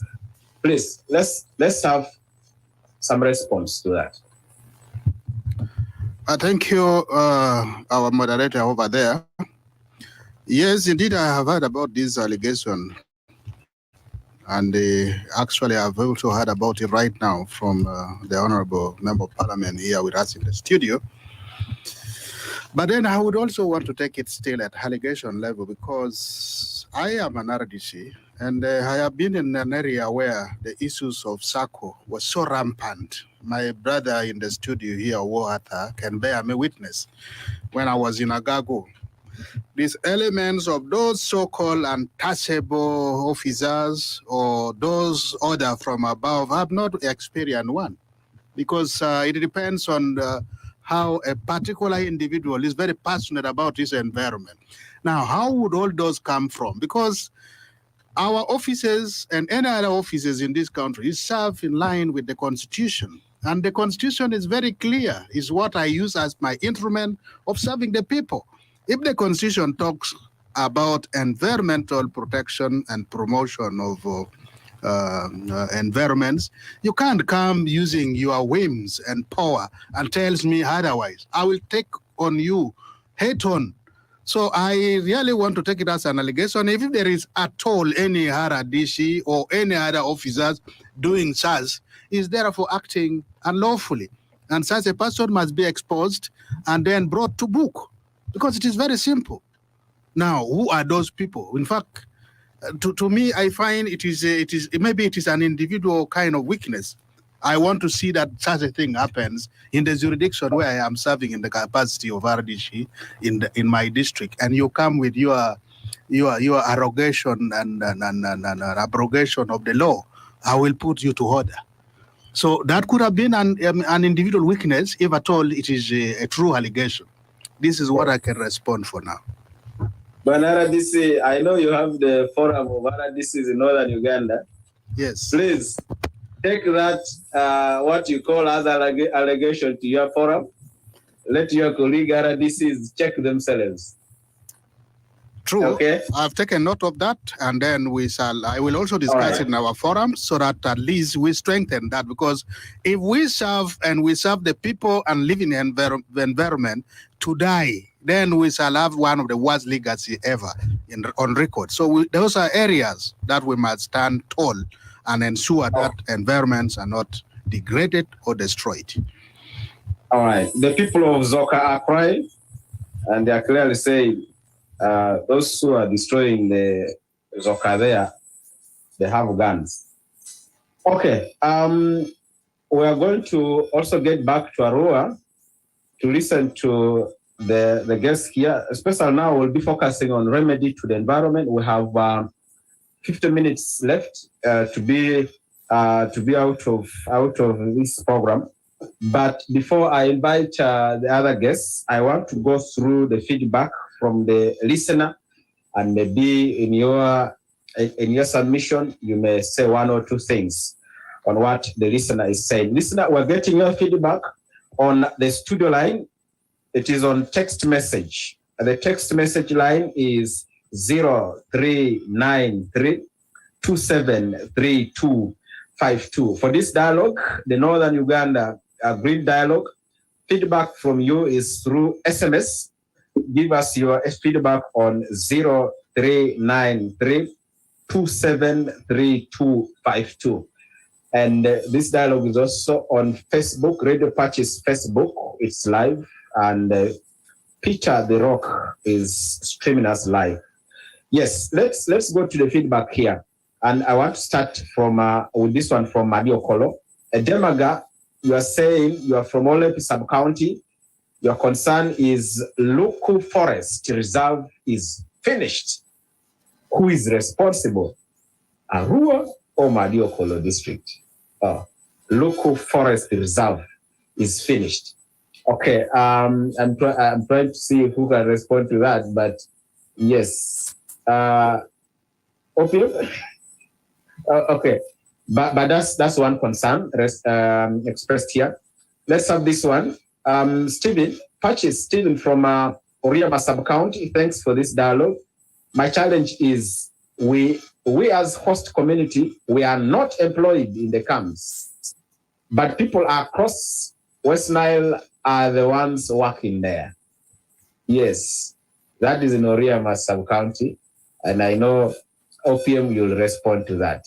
Okay, let's go to this one. I already read the one of Francis, but Francis had also, it is still to do with the government officials. Francis from Obongi saying, I like this dialogue. I have come to learn that top government officials are the ones destroying the environment. And he had mentioned that bit of Zoka Forest Reserve. This is Dr. Omale William. He says, we have land in Imbepi next to the refugee camp. The refugees have finished cutting our trees for burning charcoal. They even sneak to cut the trees at night. To the camp commandant, how can the UN/OPM help us to restore our trees? That's from Imbepi camp. Okay. There is Onjima Emmanuel from Ambelechu, that's in Yumbe, says, I really appreciate these programs. So for us to protect the environment, we need to plant more woodlots around our homes. Okay, thank you very much, Onjima Emmanuel from Yumbe. Hi, Gaetano, thanks for this show. Destruction of environment to earn living by locals, because no one wants to stay hungry. The element of hunger comes in there. Forest is cleared for building factories by investors, where big sum of taxes are paid to government and locals are employed as casual laborers. Now, in this regard, who is to be blamed? Is it the government or locals? This is Afecus Silvano. Yes, Afecus Silvano is the one raising that concern. Okay, Afecus, thank you very much. Ernest Lemako, you are from Arua Central Division, saying, I wish to thank the guests for their contribution. One, I wish to ask the team, what is the contribution of government towards environmental degradation? And yet, they are giving out wetlands to assumed investors. And yet a member was opposing cement graveyard in cemetery. When some cemeteries have been sold out, for example, Namambe Industrial Park. Two, if government is under authoritarianism, then solving the lacuna to environment, we may not achieve any results. Take an example of misappropriation of funds towards environmental degradation. Okay, that's Lemaku Ernest from Rural Central Division. Okay, thank you, Lemaku Ernest. Gama Hassan from Tika 1 Settlement. Question goes to UNHCR officer. Why can't you extend services of tree planting and growing to Tika zone? Because people wanted to plant trees and there are no seedlings. How can you help us? Thank you for this show. Okay, seedlings. People are looking for seedlings, and maybe the other partners here will tell them, I have seedlings. Maybe, I don't know. Okay, there's a one here. Thank you, guests in the studio. I am a resident of Aroi sub-county, and I beg to be anonymous. Okay, this is the concern. Every Friday, 5 to 6 p.m., trucks full of charcoal, said to be from Jumbe, normal offload. So many bags of charcoal, and they soak in River Nyao in Aroi. Okay.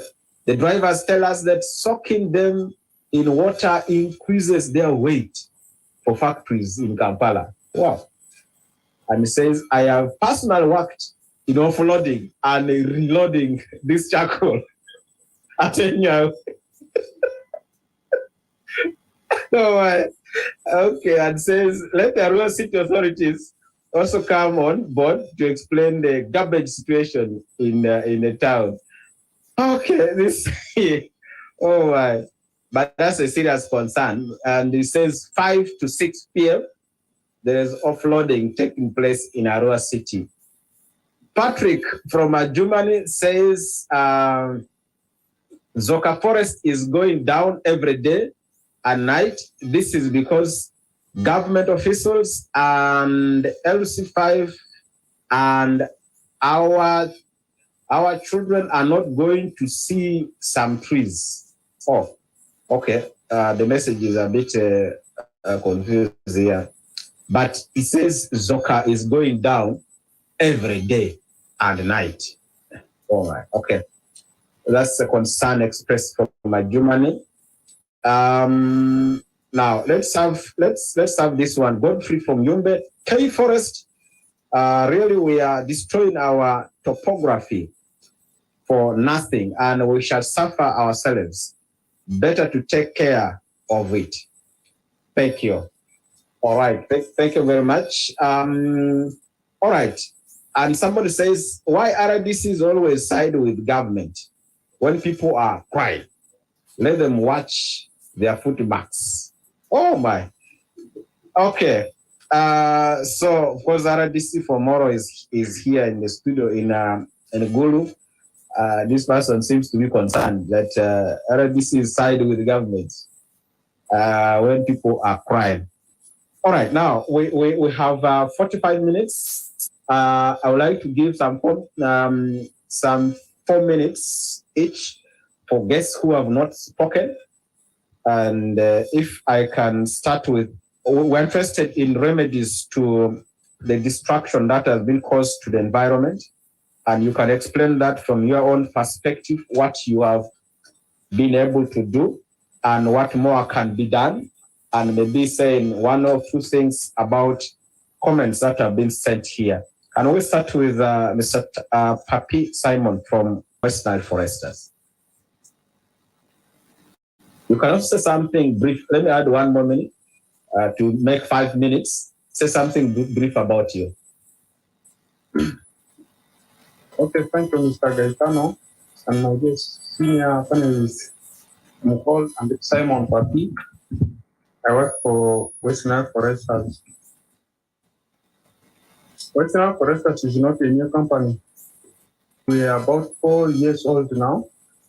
We raise quality and quantity improved seedlings of fruits using indigenous tree species. They were talking about like Refugee africana, but our improved seedlings include the clonolipilapters. This clonolipilapters takes around 1.5 to 2 years to mature for poles and 5 to 7 years for timber. And also House avocados. This House avocados is an avocado variety for export. The fruit that's ready for consumption takes around 2 to 3 weeks without getting bad. So it's the avocado variety which is on demand now. And also hybrid pine. This hybrid pine is not local scene around here. Getting the seeds of this pine is not easy. You have to apply through Uganda Timber Growers Association. A kilo is about 5 million. That means you cannot get the seedlings around. So we have the seedlings ready for Australia and Brazilian pine seedlings. This pine takes around 8 to 13 years to mature. Okay. 8 to 13. Okay. So we also have indigenous tree species like Aphyselia africana, mahogany, the Musizi, Grevillea, and those others. In fact, we have all the seedlings there.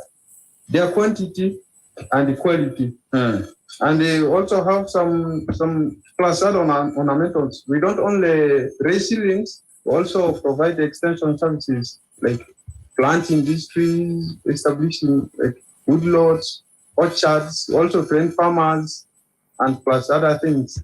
Now about our location, we are located along Vurakasom's Road, near the new district headquarters for Arua district. Okay. These seedlings we are talking about, how do people get them? Are you, because somebody was saying, what donations are there? Although the question was to you, do you have donations of tree seedlings? No, we don't donate, but we sell seedlings. We just sell them. Okay. But we also supply, and we do supply. How cheap are their seedlings? They are cheap. That's what I can As cheap as 100 shillings per seedling? Okay. Yeah. You can get. Okay. Yeah. But okay. I'm going to give, for more information, maybe I'm going to give some contacts. Okay, but you have mentioned where you are located. Yeah. People will know where that location is. Yeah. Okay. All right. Thank you for that contribution you are making. Let's have a lady here, Judith, for some of the remedies we should be talking about from the perspective of also Care Uganda. Judith, you're welcome.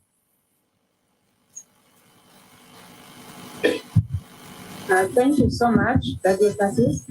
I want to start by saying, as the only lady here, I'm going to gender environment component, Go Green project.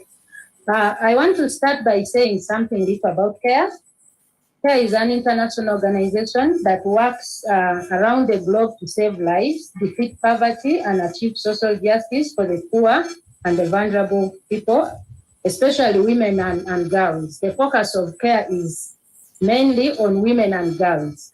And we have components.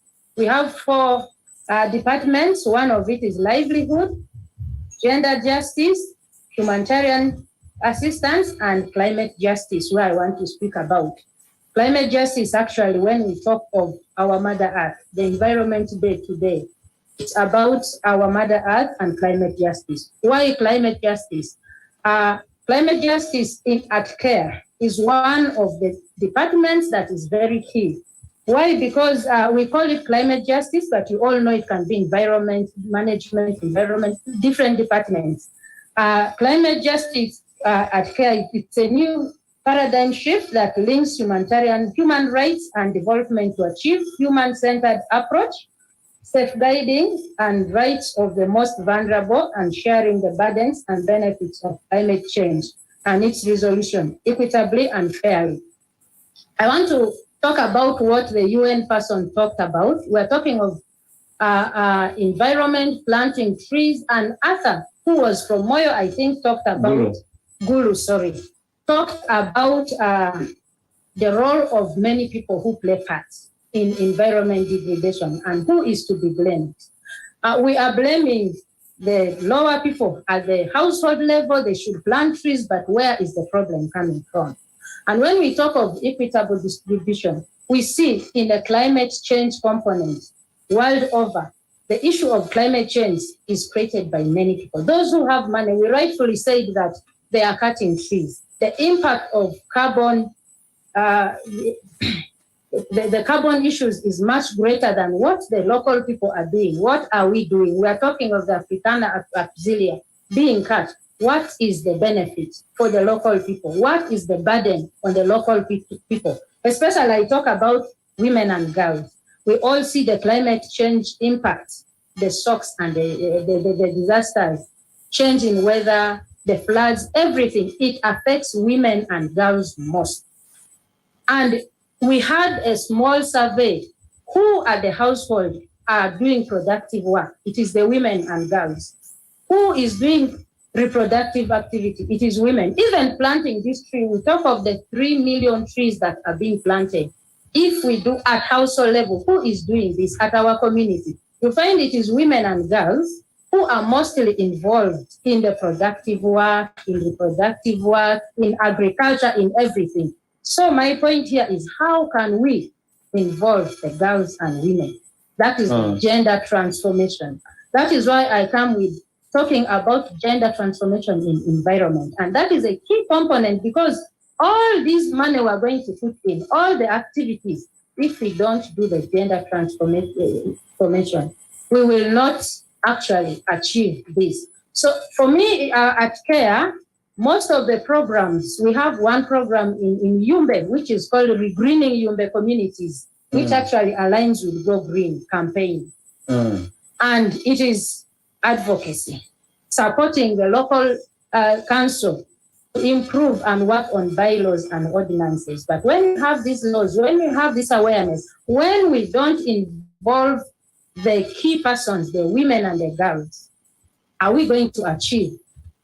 We will not. So our component is involvement of women and girls. Okay. And it is just one thing. It is actually creating opportunities and breaking barriers. So in most of our projects, we are breaking the barriers that women cannot do this, they cannot do that. How can we empower the women to break the barriers so that they can participate in these activities and create opportunities? Okay. Thank you.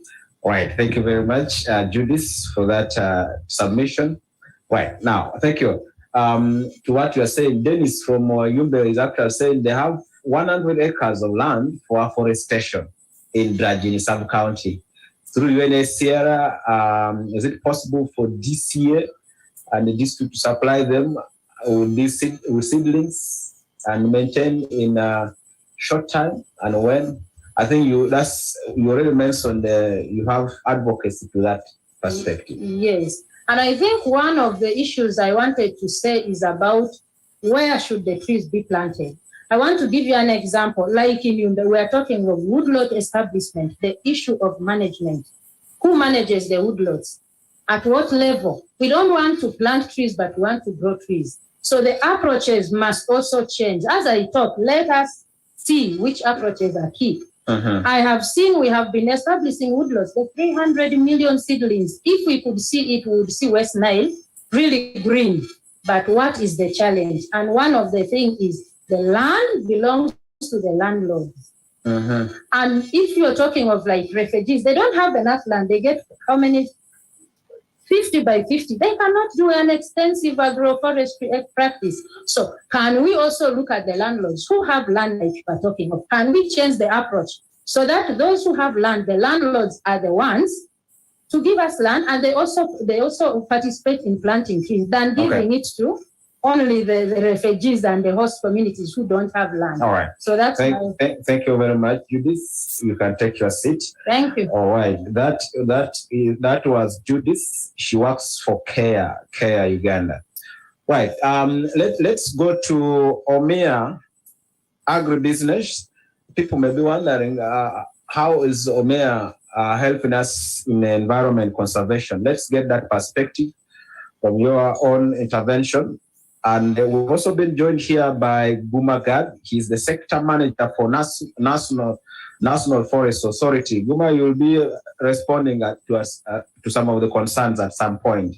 What people have said about the game reserves, how the game reserves are being protected under your watch, plus some of the concerns expressed about environment. Right, let's have Mr. Ndema Habib here. Ndema, agribusiness vis-a-vis environment. Tell us. Well, the first thing you'd actually look at is the trees you're looking at can be part of agriculture in the form that if they are planted just for consumption, by consumption I'll be looking at fruit trees. This is actually one remedy I would look at for someone to say, to reduce on deforestation, plant more fruit trees. It gives someone the opportunity because everyone is looking at how can we help and reduce on deforestation without giving an alternative. In an alternative form, the first would be to plant a fruit tree. How often is it that the source of income you would be getting through firewood can outcompete a fruit tree that you'd be harvesting year in, year out? Then one thing we're all focusing on is the trees alone. In protecting environment, we also have to look at waste management. With waste management, as our brother had earlier on mentioned, they were thinking of putting up some industry that can produce gas or something of the sort. But when you look at it, it's really a large-scale thinking. We have to look at it from a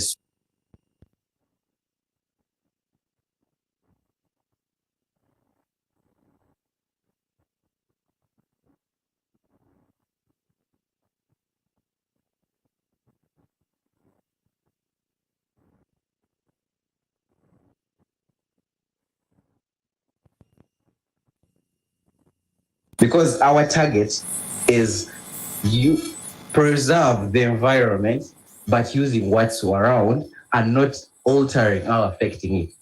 So as our first speaker, Mr. Kamara, came up with that, he actually mentioned something about 3 million, was it 3 million seedlings? When you look at that figure, 3 million? Come on, okay, 3 million. If you look at that figure, that's big. And one thing we're all not looking at is the most crucial step. When that tree is planted, what happens to it?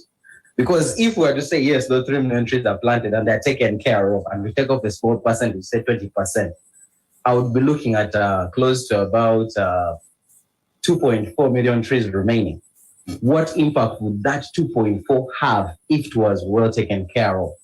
Because we're not going to guarantee that all the 3 million will reach maturity, yes, but at least that 2.4 has an impact it will put on the environment. Okay, yes, all right.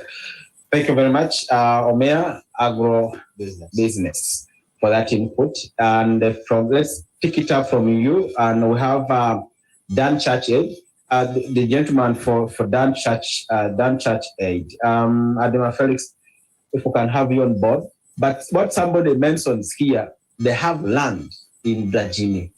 They need you to help them. Also, delving into what else can be done to get back to our glories, the past glories of the environment. I think in the past we were safer than today. Thank you, Mr. Farmer. It's a very great day. Actually, we don't have enough time. If we could have at least one full day, I think we'll talk enough about what environment is. By name, I'm called Adema Felix. I work for Dan Church-Aid. Dan Church-Aid is the lead partner for environment and the energy. That is the refugee and host community. As Dan Church-Aid, we have done a lot.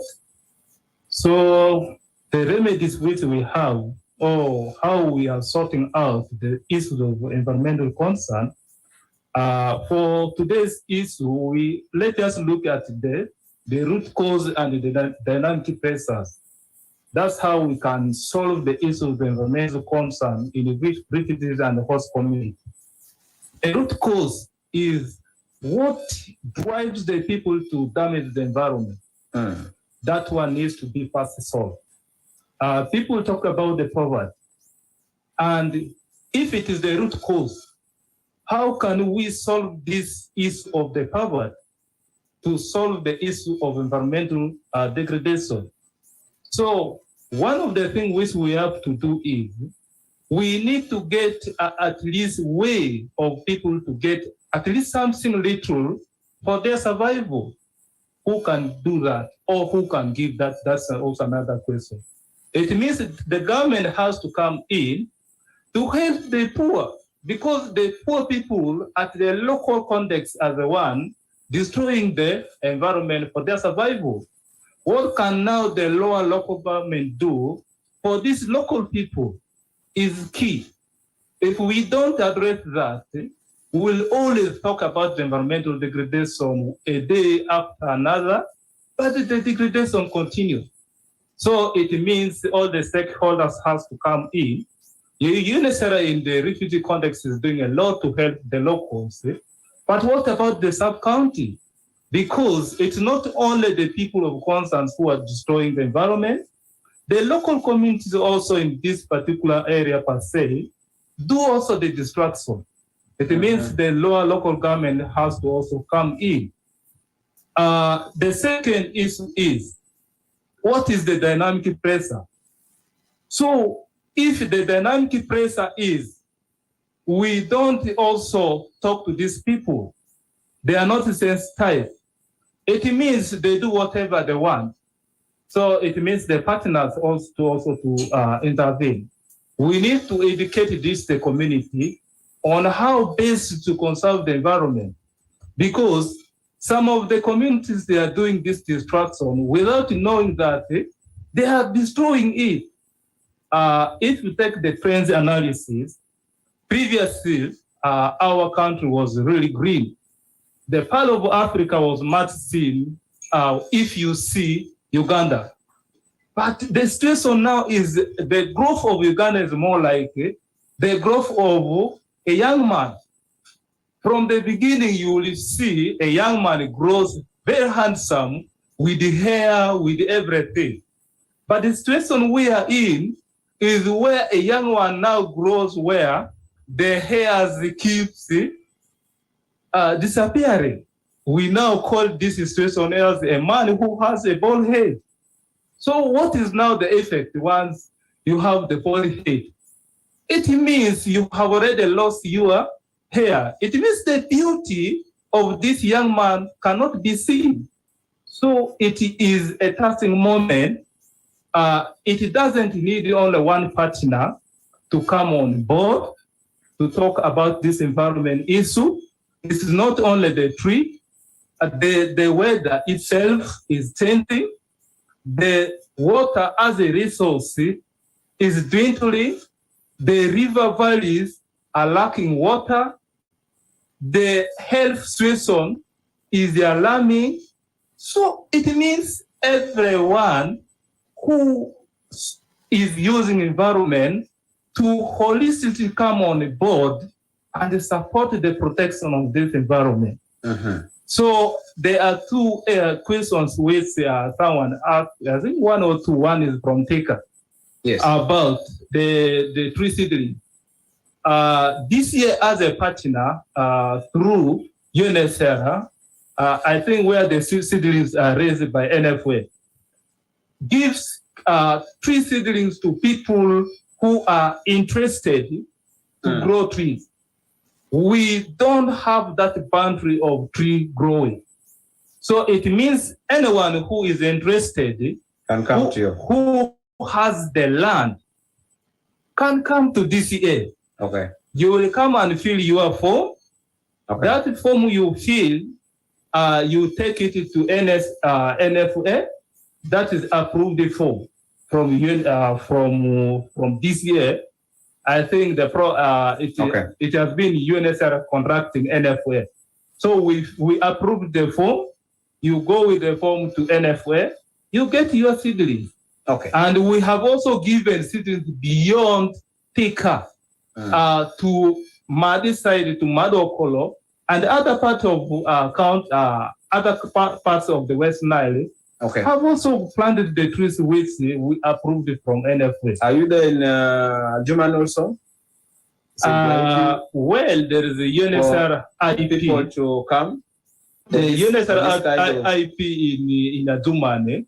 I think that is the LWF is also doing the same. Okay. But DCA is from Koboko, that is Lobole, Yumbe.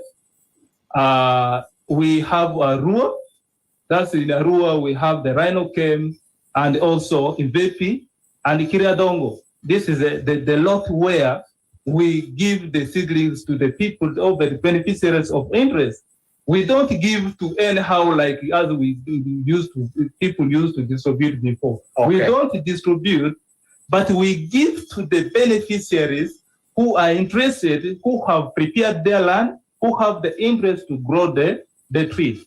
Okay. So few of the areas which I want also to touch is, we are talking of biofuel. Let's have that in 30 seconds. Yeah. Your 5 minutes are actually over. Okay, the biofuel. But let us look at also other alternatives of the fuel.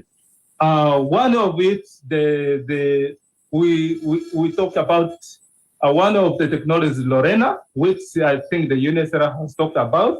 The briquette production is also going on. Instead of you going to cut the big tree so that you use it for cooking or doing other things, you just make a briquette from a simple chunk and at less cost. All right. I think that one may save you. Thank you very much. Thank you very much, Felix. Okay. When we shall have requests from people, we know where to go to. Dan Churched. They will do the needful. Okay, we have two more here before we can get the person of NFA. And I have also seen here the Honorable Olanya as a question to put forward. I will get that after Abizadi and JZ. Let's start with Abizadi, Mr. Chema Daniel. In maximum of 5 minutes, from the perspective of Abizadi, what is there now at Abizadi that people can go for the environment? Thank you very much, Gaetano. It is such a great opportunity to talk to quite a number of people at such a time like this. Like you had rightly said, my name is Atemadan. I work for NARO. I'm based here in Abizadi, formerly called Abdi Farm. I would be very interested to talk about environment in relation to what NARO does. But as of now, I want to start with a preamble touching everyone, because environment should be a cry of everyone. In our present situation, the issues of environment are like us cutting mangoes in order to pick the fruits. And we are busy doing that. We're enjoying the fruits. But tomorrow we are not going to get fruits again. And this is a wake-up call to every one of us actually to start walking the talk. Most of us are talking without walking the talk. We are talking about simple things that would actually improve our environment, starting actually by sorting even waste from our homes, planting 2 trees or 3 from our homes. But none of us seem to be doing this. We are experts in talking, but actually not experts in doing, and that is going to catch up with us very soon. Concerning NARO does a number of things to actually contribute towards sustainable management of environment.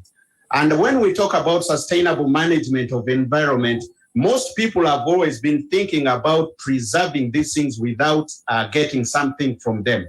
Actually, we need to so much talk about not conservation, preservation, but conservation. We get it in a way that we do not destroy completely. And NARO has technologies that are actually contributing towards this.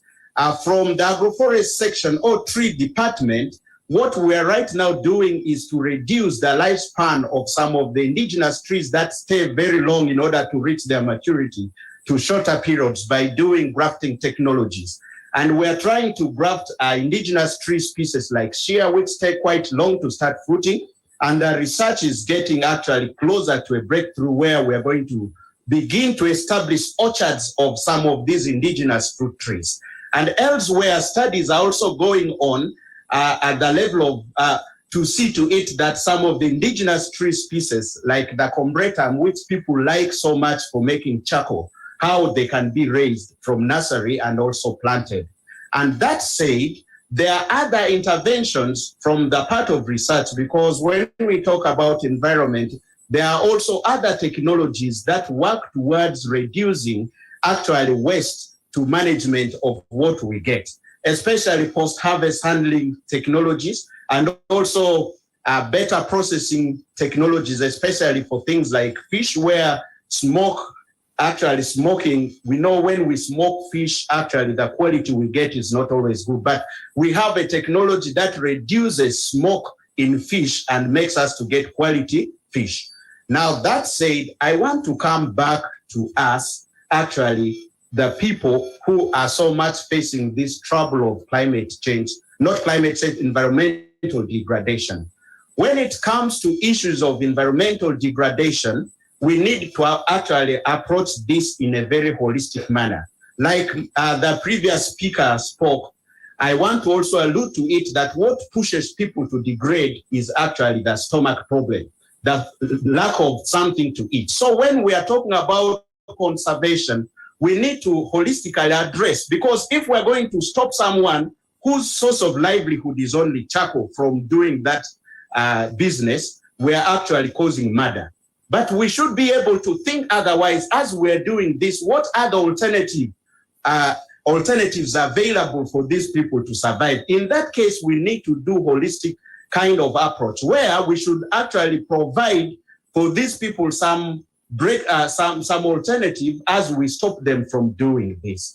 Then number two, we need to attach economic value to some of our valuable trees. I want to talk for the case of shea butter tree. If we had products or if we had value attached to shea butter tree, cutting of this tree would actually become quite a tricky thing for many people. But why people cut it today easily is we do not have direct economic benefit from the shea nut fruit. So this goes to policymakers and also to private sector. If we can come up together to begin adding value to the nuts, I'm very sure and 100% sure we're going to start conserving this tree. And I'm speaking this from experience point of view. Now, my last recommendation goes to all the leaders from top to bottom, from political, religious, and even from our homes.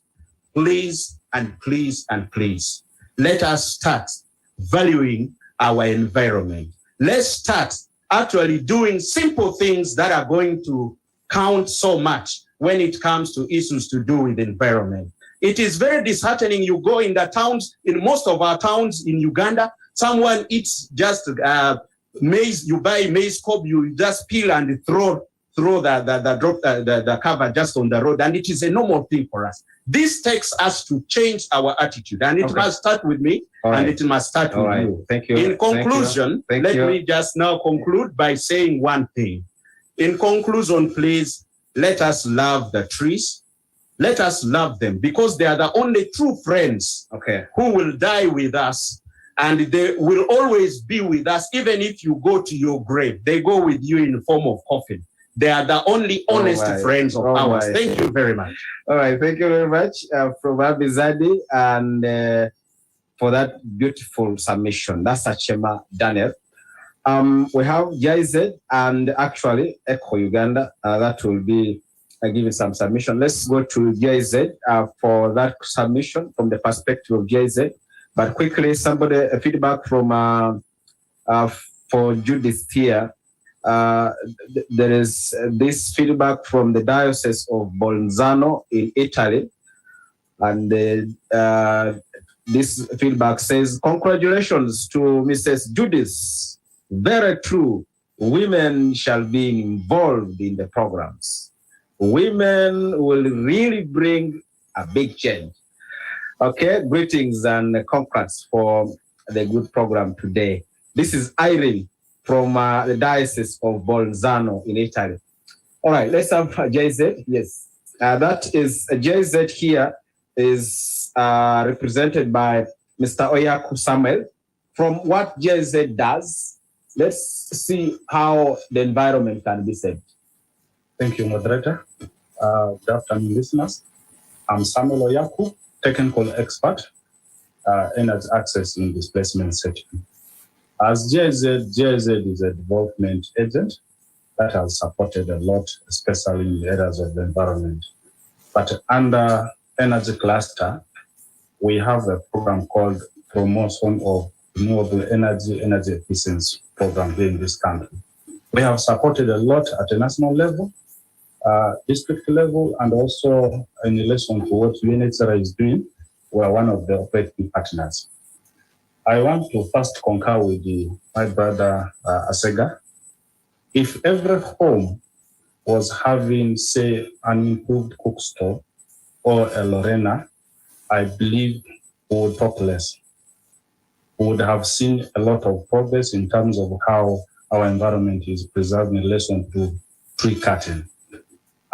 One thing maybe moderator will be requesting future is there's one actor that we have solely left out, that is the private sector. Okay. Private sector in relation to energy provision. Many of us here have talked about we need to have efficient energy ways of maybe cooking and other things, but we have underlooked the role played by private sector in terms of provision of these improved cook stoves. I must concur with most of you. The issue is not just simple. Many trees have been cut. We have talked, but we have not known in detail causes of why these trees are cut. But I presume many of us use these trees for maybe biomass fuel. As we are seated here, we're even planning to go and cook. All our families are cooking, but we have not asked what are they using, what sources are they using for cooking. Even the food that is brought there is at the expense of a tree being cut somewhere there. So how do we bring it in a holistic manner? Many of us are running away from the roles played. I saw the local leaders saying they're not, some are saying they're not aware. But I think in a holistic manner, we need to have actors who should be held accountable. Because in every office that we hold, there's a role we are playing towards this. How do we come together to ensure that whatever we are talking here is fully implemented? As GIZ, like he said, we have innovative approaches. One thing my brother will concur with me here is we promote access of improved cook stoves, not by us, but we bring private sector in. Also appreciate the role that UNHCR is doing together with other partners through free handouts. But how do we bring private sector to this market where free handout is supposed to be modeled with the market-based approaches? So I think we need to have further discussion on that. Okay. Institutional cook stoves. We know most of these trees that are cut, they are used in urban areas. We have schools that are cooking. What are they using? Are they still using the 3 stones? If they could also advance to using improved cook stoves that GIZ has innovatively put in some of the areas, they go and see, and then they are linked to private sector. I believe some of these things will be at least. And then lastly, we need at national level, policy making people should have at least some policies that also allow favorable players like private sector to provide other sources of fuel, say biogas for those who can afford, or maybe briquettes for those that have raw materials to make it. Thank you very much. Thank you very much, Mr. Yaku Samuel from GIZ. Okay, let's have, now, Mr. Ngonji Ronald from Eco Uganda, maybe also for us to know what Eco Uganda, how Eco Uganda is of relevance to saving our environment. Yes. Good afternoon. Good afternoon. Thank you, Gaetono. I observe the views and comment of all panelists in this discussion. As mentioned, I'm called Ronald Ngonji. I work for ECHO. ECHO stands for Ecological Christian Organization. Okay. It's an indigenous organization, and currently they're 17 years old. And our main office is in Kampala. And we have field offices in Moroto, Nablatu, Napak, Mayuge, and Tosera, and of course we have one in Arua. So we are both an environment and the livelihood partner. Okay. So meaning that we have those 2 components in the way what EPA does. So in Arua, we are 3 years old, we're not new. We have been implementing a project called rehabilitation and restoration of natural resources in the Rhino camp. It was a 3 years project being funded by the German government through DMZ. Of course, the money came through Malteser. And this was a consortium of 4 partners, that is ECHO, being the technical lead, the Victim Relief Alliance, the environment partner, and then Caritas Navy doing the livelihood component. And under this, we, especially for us being in the technical lead, our mandate was to oversee the activities of the sister organization that is Caritas Neg and TVRA. And for us, we had the input of training the local communities, whom we call CBFs. There are 65 number. 5 were picked from the 5 schools that we identified to benefit from the energy cook stoves. Then the 60 were bought from the communities, both the refugees and the host. So we trained them in various skills, in tree growing, farmer managed natural regeneration, soil fertility management, among others. I cannot go into the details of the rest, but we hope that training will benefit because I know projects have their lifespan. Of course, this was the year's project that came to an end. And I hope that training them and equipping them with the knowledge, they will be able to transform the knowledge such that because each individual was assigned at least to go to around 20 people within their vicinity. Under the environment component, we also established 2 nursery groups, that is at Siripi, near River Ingaro. We trained them. We boosted their capacity. As I talk now, they're also raising seedlings. And I think TVRA is in the process of registering them with the district such that their nursery also becomes known and certified. I think this goes now to the partners.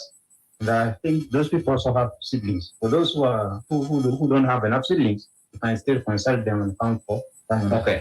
Then on the livelihood aspect, we gave out beehives to both the refugees and the host community. Of course, under the UNHCR and opium policy, refugees are not supposed to be given beehives because you cannot put beehives within the communities where refugees are.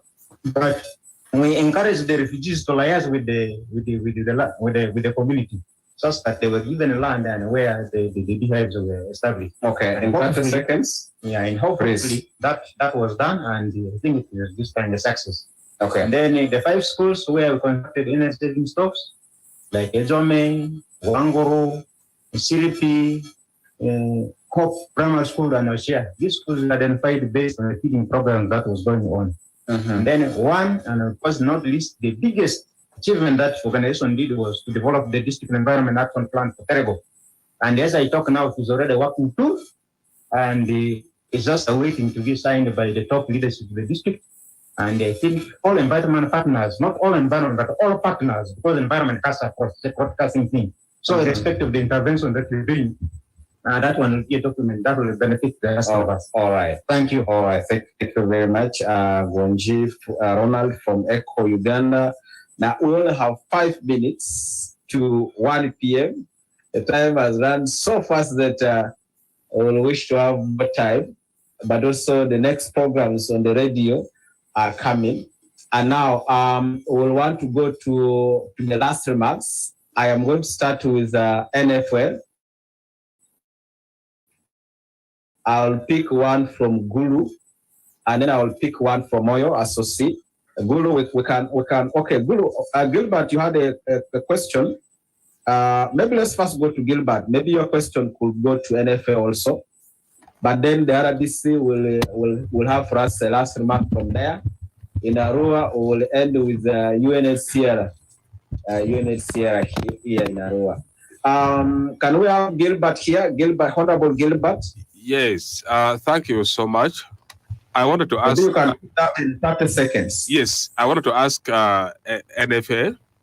We have witnessed in many occasions whereby the National Forest Authority, wherever a forest truck is arrested, you see the authority from National Forest Authority coming to release the persons.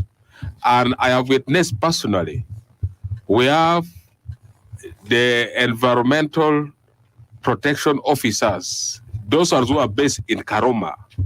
Currently, they are the one clearing those trucks going to Kampala. I wanted to find out why is that so? And secondly, His Excellency the President, some 3 years ago, gave a directive to all the RDCs to stop environmental degradation. And I wanted to ask the RDC whether the president normally talks different thing and gives them different orders, because I am seeing the destruction of environment is going on. And finally, I wanted to give my I want to give my opinion as a final remarks. That that as government, we need to get other sources of power. As somebody said, currently the only source of power for cooking is charcoal and firewood. If government would subsidize the prices of electricity, gas, so that we reduce on the cost and utilizations of firewood. I thank you, and I really appreciate the very good program. God bless.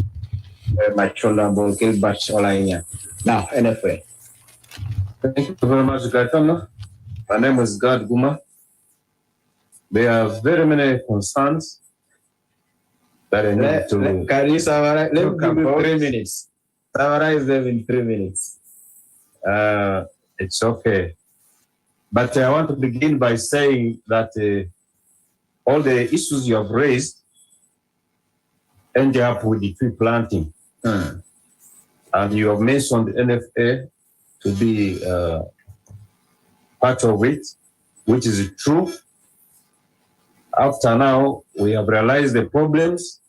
After we have realized the effects, the one sure solution is tree planting, which we must do as the people of this earth. And I want to say that it is only those who will feel the pain and who are able to see the problems that have been caused who will be interested in tree planting. We have been here for now 18 years since our creation. And I want to say that it's not only, many people only look at NFA as a solution to all this, but it is not true. We work alongside with the district forest services to handle environmental issues, and the vegetation cover is only 24%. However, the biggest lies in the hands of the local governments, and the other people.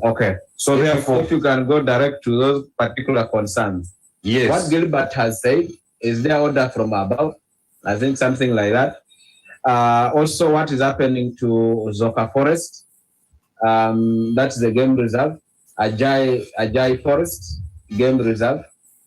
Number one, about clearance that Gilbert has talked about. I don't know the circumstances under which NFA has always come to say released, impounded, because it begins with who has impounded the trucks. And under what, because we impound trucks when they don't have duly clearance. And all these clearances are supposed to be done by the district. And for us, we supervise, we ensure that they are there. So if it is not there, there's no way NFA is just going to come and release the truck, under which condition. Number two, if they don't have, we have been mandated, we can now, there are two options, because such people are either supposed to be taken to court, or they can be, they can pay fine. So those are the conditions under which the trucks are being, and it must be duly documented. That's what I know. Then about local K, Zoka, Ajay. Ajay is a protected area under Uganda Wildlife Authority. We don't have direct mandate over it. That is their duty. But these central forest reserves which have been mentioned, it is true, many people have gone into them. And I want to say that one of the issues that has caused these forests depleted, we talked about enforcement. NFA actually does enforcement of the policies which are in place. But the same people who make these policies for us to implement are the ones who turn around actually to block us from implementing them. The leaders. I must say, because recently one of our MPs came for to take his siblings, which we give out. And he was asking us, why don't you people enforce the laws? We told him it is because of you. Because for cheap popularity, for looking for votes, recently, those of you who have been listening also to other areas, just here, we have been opening boundaries of our Central Forest Reserves, like of Laura. And the MP has come openly, our own here, has said people should be able to attack NFA and they can go back. Those who we had already removed, that they should go back to dig in the forest reserves. So what do? They are the same lawmakers and they are the people who are breaking the law. All right. So we are actually, that's a shame. It's a big shame. We are tortured. Actually, we're being threatened. We are doing work, but it's like they have belittled us. In 30 seconds. Finally, what I want to say is we must plant trees. Let us plant trees of any nature. By the way, do you have these seedlings there for people to gather? We have them. Okay. You have heard all our partners. Procedure to getting this. Our partners have said the seedlings are with us. It is true. I want to confirm that they are there. Please go to DCA for those under UNHCR. For seedlings under community tree planting program, come to NFA. There are forms to be filled. Okay. And you'll be given your seedlings. All right. Thank you very much. Thank you very much, Gad. Yes, for those clarifications. Yes, I only wish that you came earlier. I should have given you more time. We have more issues to talk about. Now, I want to only give 1 minute each because it is already 1 p.m. and the next programs are starting. RDC Omoro in 1 minute, last remark. Associate in Moyo in 1 minute, last remark. And UNHCR here in 1 minute. Yes, RDC. Thank you so much for a good program. I am grateful to Radio Passes and their management for this airtime. One simple message that I want to give. The issues of afforestation, which is mitigations to the damage being caused to the environment, is a mitigation good. But my appeal to the general population, it should not be, the mitigation should not be a motivation to deforest, to cut down the trees, because the seedling we are talking about is a good process. But then some of these which were naturally in a given place, that means the soil were compatible with it. For example, the cyanide trees that we have in other areas in northern Uganda cannot actually do well in other regions of this country. So have we done the soil testing that will be compatible with the growing of those? So let the mitigation of planting trees not be a motivation in whatever region, but we can actually plant more. That's my message. Right. He has left the studio, but then what the president has always given as a directive is as good as the law. So there is no other additional directive being given to the contrary. That is just a manipulation of information. I have never seen it, but I also call upon all the RDCs and all government workers at whatever level, especially the community themselves, because some of these spaces we are trying to guard against are actually good to the community themselves, and they are the first point of enforcement. Let us not allow the degradation of our environment where we live in. For example, the cyanide trees is actually the beneficiaries are the communities themselves. So who are you to come and actually degrade or cut down such trees? Let us join hands together with the communities. There is no way an RDC is to work contrary to what the communities are for, because so there is no way an officer of a government will come and now side with the government, and yet the government is put in place by the community. Power belongs to these people. So let us be together in this and avoid this degradation and destruction of our environment. Thank you very much, RDC. You are going to be our voice to promote issues of environment. to your colleague. Thank you. Proceed, Moyo, in 1 minute. Thank you very much, Mr. Gaetano, and my colleagues in studios and everyone who is listening to this program. I want to say protection of our environment is a concerted effort. We need concerted effort. It is for all of us. Therefore, we need to grow more trees. Not only that, when we are talking about environmental protection, let us also think of waste management strategies, also proper management of our wetlands, among others, because this affects us all. So I want to appeal to all of us to contribute to that. Thank you. All right. Thank you very much, Associate, for being very brief. Now, let's get back to UNHCR. Last remark as we come to a close. Thanks very much. Quickly, I'd like to respond to the other researcher, our colleague from Gulu, I think Gulu. Yes. Yes, he said we are going to the soft target and that women and children will be this is good. By the way, as UNHCR, our protection of refugees and of course the host communities living alongside the refugee settlements. Now, going to those people, RAS means it's a human rights-based planning and management.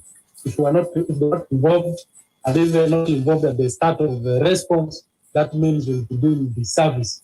By the time all the partners leave, or maybe when the resources are not there, then there's nothing left behind. So 80% of the refugees that are here in Uganda, 80% are women and children. So it is a disservice to leave them out. Therefore, in line with my colleague Judith here, I think we need to encourage that research actually to look for an opportunity to do research on how this contribution by women and children can be, quantified. Okay. Lastly, we should be able to adopt the 4 R's in waste management, which is reduce the use of some of these things, reuse them, recycle, and deposit. Reduce, reuse, recycle, and refuse. Yes, like refuse. Yeah, refuse, but also refuse. Refuse. Like using this bottled water. Okay. All of us here should be able to carry our own bottle, like our colleague here, the others, yes. so that we reduce some of this. The impact okay. of improve the environment. Okay. Lastly, global warming is real. July 2021 was the hottest month on record.